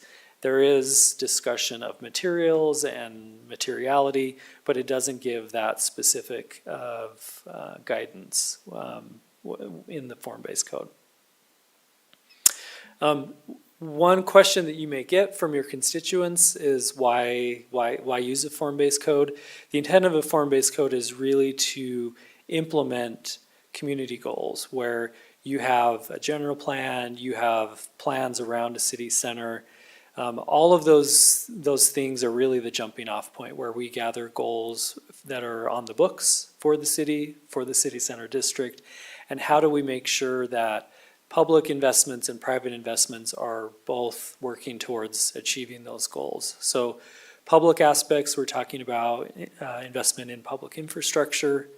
Private aspects, of course, development of private property within this district, and how does that help us to achieve goals for this specific area. What we've got here, and we'll provide all of these slides with you, and you can read through these at your leisure. These are goals that we've pulled from existing documents for the city center district.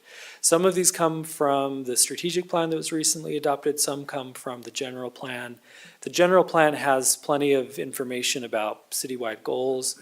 The pulling out the parts that are specifically about the city center. What are the things that the community has said we want to accomplish with the city center district? So the intent, again, is to make sure that we're not reinventing the wheel here. Developing a form-based code is not a revisioning. We're not going back to decide, okay, should we change these goals again?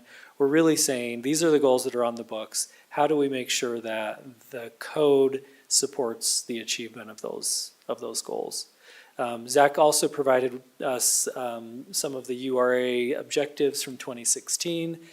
All of these, again, are things that are on the books today, and I'd say they're pretty consistent from one document to the next. The desire to create a more walkable center, create a mixed use, a gathering place for the city.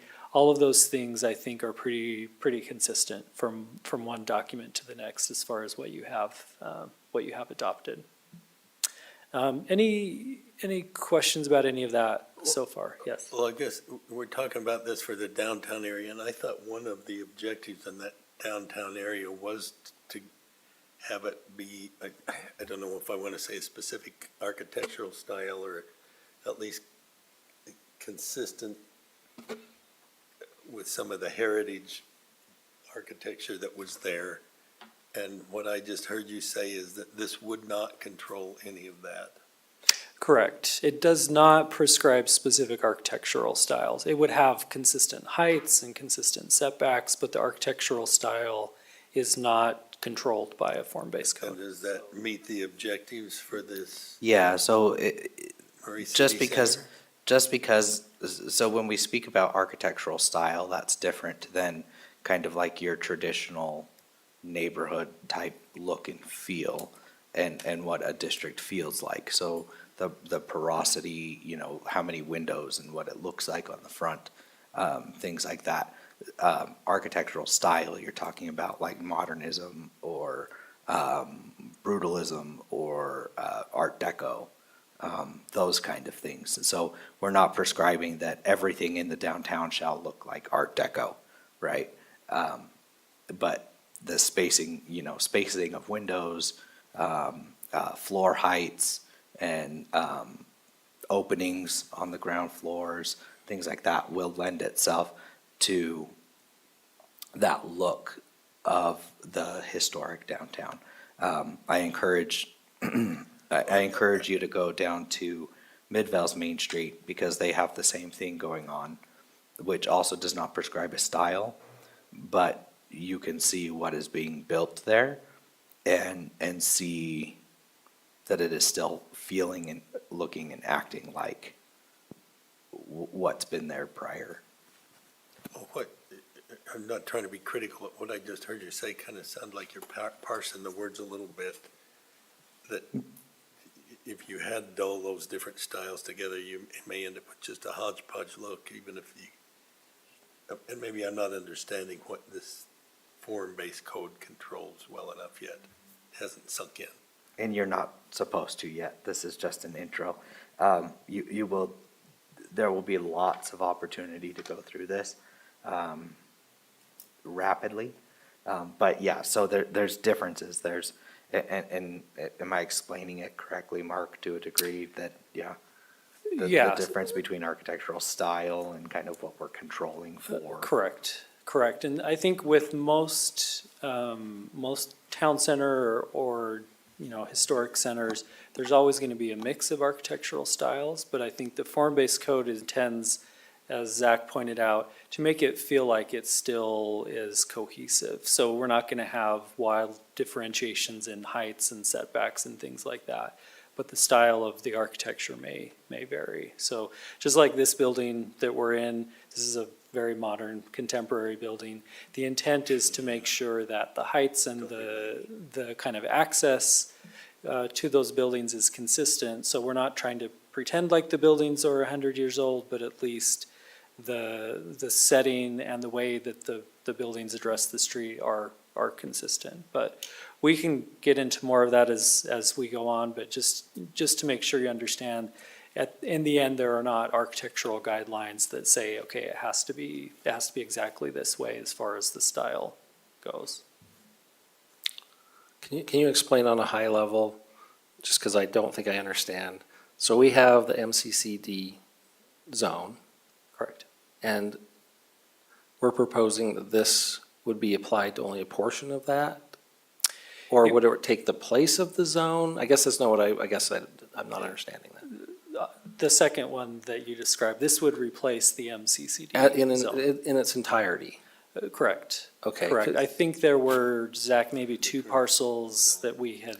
I just thought there was a previous slide that said something like, if you go back another slide, it said proposed form-based code boundary for Murray City Center. So that is the boundary currently of the MCCD? No, so So we would Sorry. change the boundaries of the new, yeah, there will be some small I see. modifications, and those would go to probably some other zoning district. okay, so the MCCD zone would go away. Correct. it would be replaced with something that I don't know how these are called. Form-based code. Form-based A code. form-based code, okay. Yeah. The form-based, was it like the form-based code for the Murray City Center? Is that what it'd be, something Yeah, like it would that? just be called the Okay. city center Yeah, form-based okay. code, yeah. And then that zone goes away. The properties that are not in this, that were formerly MCCD we would rezone something else. Yeah, so for example, if I could, like as an example, so you can see here on the right-hand side of your screen on Center Street, the north-south street, kind of in the middle of the page. Thank you. Those currently are in the MCCD, and so I could logically see those going back to like R18, which is what is across the street. Okay. Yeah, which those are all single-family homes already, so it wouldn't be that different to transition those. Okay, I just wanted to make sure I understood Yeah. what was happening. Yeah, Exactly. and that's where we start with kind of establishing the boundary of what the form-based code would be applied to. So what we started with was, okay, here's the MCCD zone. Working with staff, we said, okay, does it make sense to include all of these, or there are some like those that Zach pointed out that might not, you might not want to apply the form-based code Okay, to them. thank you. I'm Yeah, sorry, go ahead. Is this city center area and what you're talking about is consistent with the general plan now? Oh, yeah, yeah, definitely. We wouldn't be moving forward without general plan support. So these that you see under the C General Plan 2017-2022, this is where we've pulled some of those key initiatives that were called out, specifically as those that would be applied to the city center district. So again, we're not looking to change any of those initiatives or any of those objectives, but really to say, how can we make sure that the code supports these objectives that the city has established? We pulled out those specifically about land use, urban design, transportation, economic development. There are certainly others in the general plan, but those are the ones that would be most relevant to what we're talking about with the form-based code. I've got a couple case studies we can talk through. There are some similarities, obviously some differences. The boundary that you see here, this is the form-based code for the Midvale Main Street code. You can see the red area in that north-south, that's the historic Main Street area, but they definitely wanted to have the code applied to a larger area than what was really considered their historic Main Street, that they recognized that there were other corridors through the area that they wanted to make sure that development was consistent. You can see, and we'll talk about this specifically with your city center area. You can see the different colors on there. Within a form-based code, you develop what are called form districts, really realizing that one consistent height or one consistent requirement across the entire area isn't necessarily desired. And so there is some you can kind of get a little bit more fine-grained with those requirements within a form-based code. It's not a one-size-fits-all. Here's another, we did not develop this code, but another in Main Street Bountiful, where they had some historic buildings, but a lot of broken teeth, as it were, along their Main Street, looking at how do they make sure that the development that comes into their historic Main Street was consistent with what they wanted to preserve and support within the city center area. The form district that I mentioned, we've been working again with staff to get into a little bit finer grained detail with the form-based code. So here's a map that shows that area that the form-based code is proposed to apply to. What we've done is divided it into five different form districts. And the form district will be the most close parallel that you'll see to a zone. When someone walks in the door and they say, what zone am I in? We have an understanding of, R18 and C1 and all of those zones. The form districts of the form-based code will be separate from all of that, but that's the closest parallel that someone might understand. And the 5 form districts, we won't get into all the details on each of these tonight, but really to recognize that you have different sub-districts in the city center area where we might want to have different parameters. So you can see the orange along State Street having a consistent form applied all along State Street. The purple area in the center we call Civic Center, which is all the parcels kind of around this building where we've got kind of the city hall as a community hub. The green along 4800, commercial of kind of a specific, if not smaller scale than along State Street. And then the TN district, that we're kind of calling a transit neighborhood where it may actually make sense to have taller, higher building limits in that area where you have closer proximity to transit service, and also the natural topography of the city center district might lend itself well to having higher buildings that would have less impact on the surrounding neighborhoods merely because of where they're located on the natural geography of the site.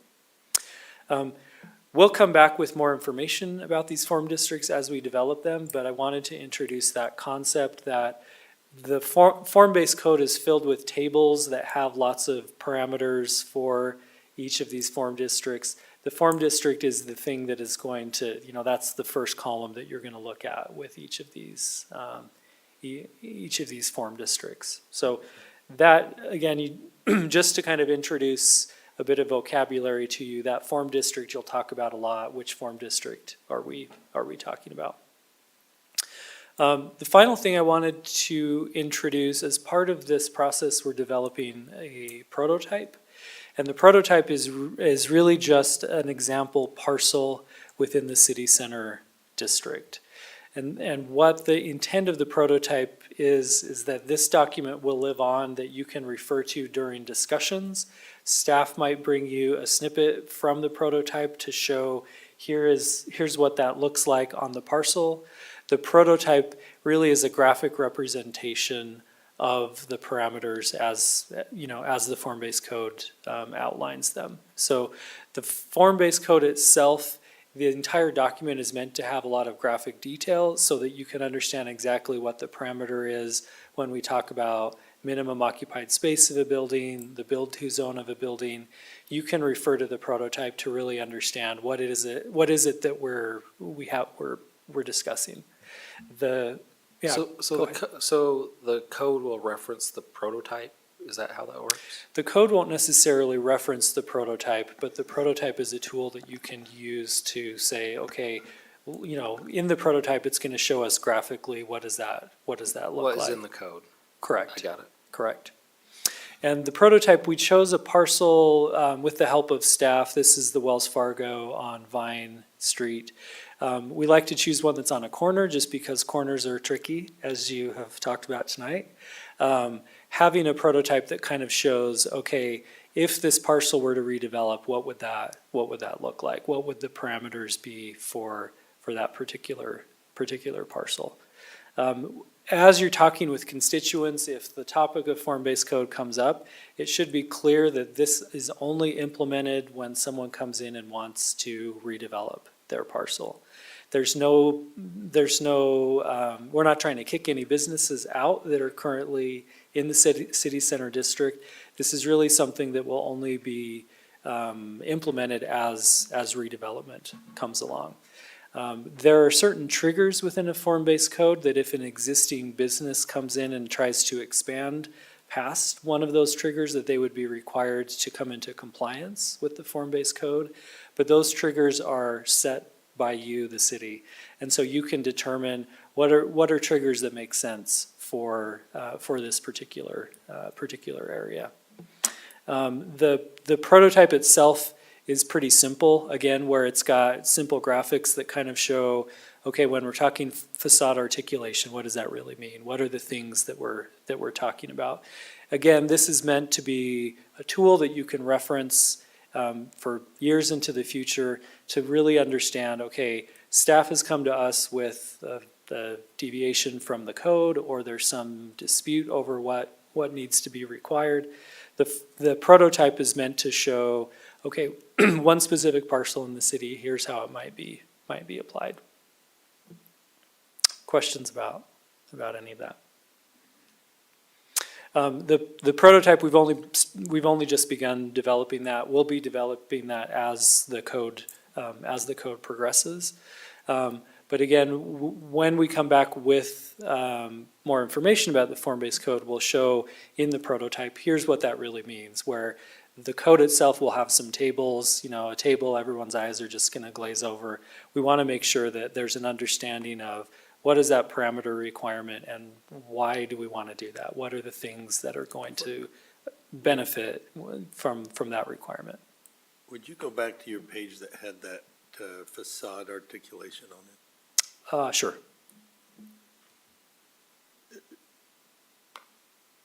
So potentially you're saying that you would have some requirements in there for that facade articulation? Correct. And these are not developed yet for your form-based code I yet. understand, I just Yeah. want to understand what all we're trying to control here and how. Okay, thank you. Sure. I keep waiting at his learning. I'm not done learning yet. But, I understand the form. There, you know, if you're doing 2 buses in your driveway or 2 bikes, you need to have a form. Yeah. It never talks about uses, so we could have a strip club next to our church. It does talk about use. Use is not unaddressed. It's just a much more flexible approach. So there is a list of uses that are never allowed. We just talked about this the other day with staff. So there's a list of uses that you can say not allowed in this area at all. The use, when we come back to talk about use, a lot of the use discussion is really focused on what is appropriate on the ground floor of a building in a city center and what is appropriate on an upper floor. But again, it's a lot more flexible than your current code, where there's a lot more, again, leeway for a property owner to propose use. So this is what you mentioned to us before about getting rid of the permitted uses and conditional uses. This would replace all of that. No, not really. So what I mentioned is there's a standard land use code, which is a book about this thick that was written in the 60s that outlines every possible use you could think of in the 60s. Doesn't address things that have happened post 60s. So that's what I talk about, streamlining that. We would never get rid of permitted and conditional uses. Okay, It would be consolidating that down to general categories instead of something like, Okay. like a metal manufacturing or That would be in conjunction with this. This, I'm anticipating, and I've talked kind of to the steering committee about this being the first zone where we step away from the standard land use code. So where it's really general broad categories instead of numbered list of uses. So you're saying there would still be some categories that are permitted and some that are Oh, conditional? of course. So like Mark was saying, like what's appropriate on the ground floor? Well, maybe commercial in some of those zones is what's permitted on the ground floor. But in the district, I should say, sorry. And then in another district, well, residential's permitted on the ground floor where we want more of a residential feel in the downtown, right? And so it's more broad-based category, retail, commercial, and office uses, and then narrowing or broadening that out, not broadening, narrowing it down into some other specific uses. Like, I think we can confidently say that we do have a list of prohibited uses, like auto sales, right? We don't want auto sales in the downtown. That's one of our prohibited uses there. But they're gonna be very broad. You're saying like retail sales would be one of the permitted uses? Yes, but there will be some, and then there will be, I think it's like a paragraph or so that kind of explains what retail sales really encompasses. Yeah, they're pretty specifically defined, but it's a lot, again, a lot more broad. You can say, okay, here are lists of what those retail Right. uses might be. But things I would say that are hot button topics, we're talking vape shops and check cashing and the things that always are kind of an issue. Those are pretty clearly spelled out to say, okay, here's what's permitted and not permitted and where. There's still a list of uses not permitted in this district, full stop. So when we get into that a little bit more, we can kind of talk about that use approach, but it is definitely considered. It's just considered in a different way.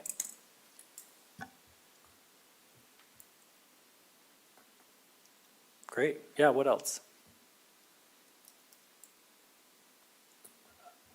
This question's not for you, it's for Zach, but why have we excluded the Arlington property to the south and the one next to it? That's what? Sure, David wants to answer this. Are you okay with me answering that one, Jake? Go ahead. So the reason that because we discussed this as the steering committee, and so a big part of the reason we excluded the Arlington is that there's already a development agreement in place, and we didn't want to basically upend the zoning under them when they've already gone so far in the process. But aren't we doing away with the MCCD zone? So aren't we doing that no matter what? Not Or am I necess- confused? Not necessarily. That's still TBD. So, I mean, before this gets adopted, we will figure that out, but we have to think about what that is. 'Cause There we- might be the instance where the Arlington remains in the MCCD for a portion until it's entitled, and then it might go into another zoning district of some kind. Because either we keep the MCCD zone, if I'm get this correct, we keep it and allow them to stay in a little teeny MCCD zone, which doesn't make any sense. Or we zone them commercial, which probably would, that's what they would be, I'm guessing, because that's the surrounding property. Or they have to be in this form district or something else. Right. But it's changing no matter what. My initial thought, and this has not been said out loud, so this is the first time I'm saying it out loud. My initial thought is potentially like the CMU zone, which is what the Best Buy property is to the south. I could see that being more applicable because that would allow for about the same type and intensity that we're looking in that area. And allowable uses, and it would be kind of streamlined from on the other side of the park where Best Buy and everything already is. So it would provide kind of a nice transition. Again, that hasn't been decided or discussed. And you guys would see that and a recommendation would be made with that before anything happens officially. If we left it in this is my last thing, we don't need to continue to discuss this because it's late, but if we left it in this form-based district, wouldn't they be grandfathered in with what their plans currently have submitted to the city? No, because they're not entitled yet. I see. So you guys have not seen their proposal yet, as the land use authority? All But we that's would happened. before. This is, I mean, I'm assuming this isn't happening next week. This right? is happening by the end of the year. Okay, So this is happening by the end of the year. The latest updates we have is that Triumph won't be coming forward until probably spring. well, they better hurry. So that's why we're kind of in it. And you're saying that if we change that area to the form-based, or form-based Yeah, you're fine. code, Mhm.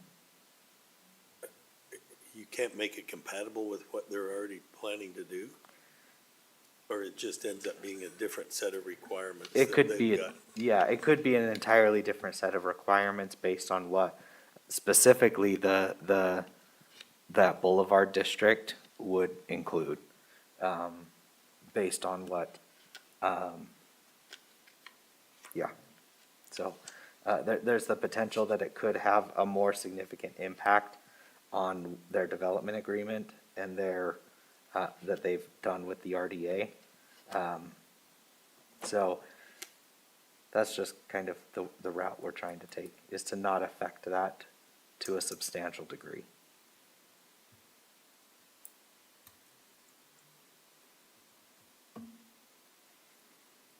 Great. Any As other, long as any we other don't questions? Make the downtown hodgepodge This won't create hodgepodge downtown. zoning.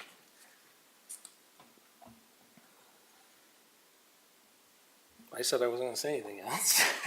You're looking at me like I should. Just looking down the line here. I just feel like there's a lot more to learn. I don't have opinion yet, because I don't. You said you'd provide these slides to us? Indeed, I can- indeed. Yeah, I Zach, have them. And you- yeah, Zach has these and we'll Electronically. distribute those. Yep. But again, you're not expected to know everything. It's really just to introduce, here are some broad ideas.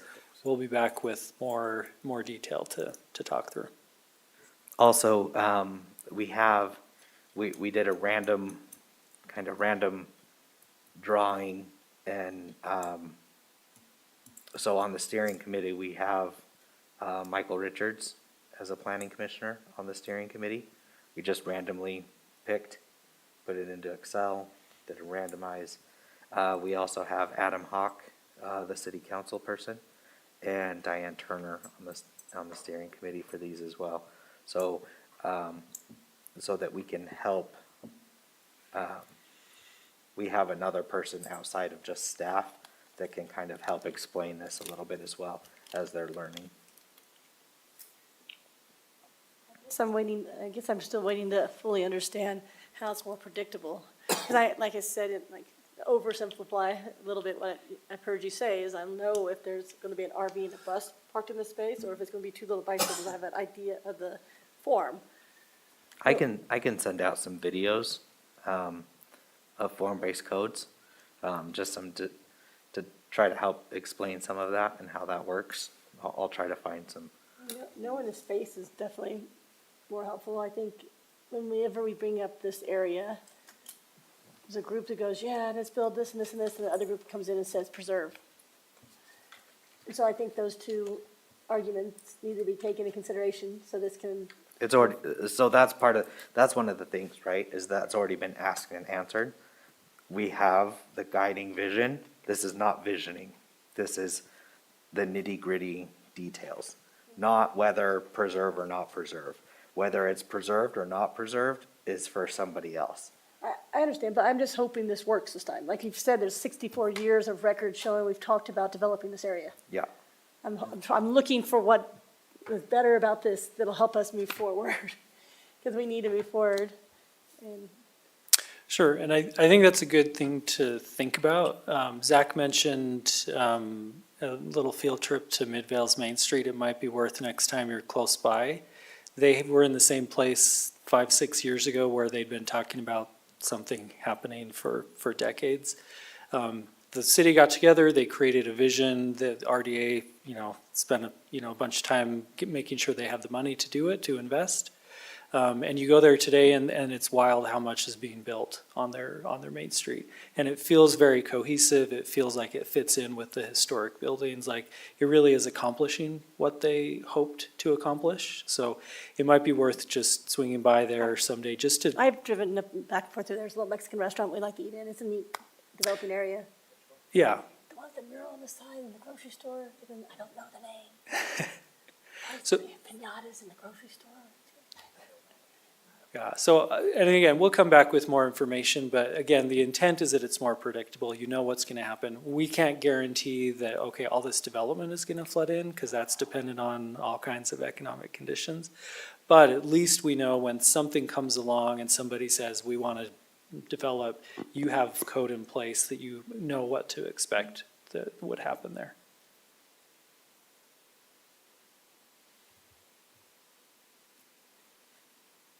Great, All right. Thank No, you. Good, thank you. Yeah. Appreciate it. yeah, thanks to the We'll- time. We'll continue to look at updates from you and your team, and I think maybe we were just talking about some, perhaps some examples of where commissioners could go and look at things that have happened in the past or recent, to see what it really could look like. It's probably a little bit hard if you don't realize what it looked like previously, but that might help some. So, All right, well, thank you, appreciate it. Thank you. We'll keep looking. Anything else, Zach? Announcements, questions, next meeting? Yeah, just we're planning on having one on the 1st. Not a lot of items, but heavy, so. Okay, all right. Heavy, what's the heavy one? You know the heavy one. Do you know the heavy one? Galleria. Okay. Now it's on the public record, sorry. Okay. No other agenda items. Ask for a motion to close the meeting. Motion to adjourn at 8:48 PM. Second. All in favor? Oh, you need Thank a you all. hammer.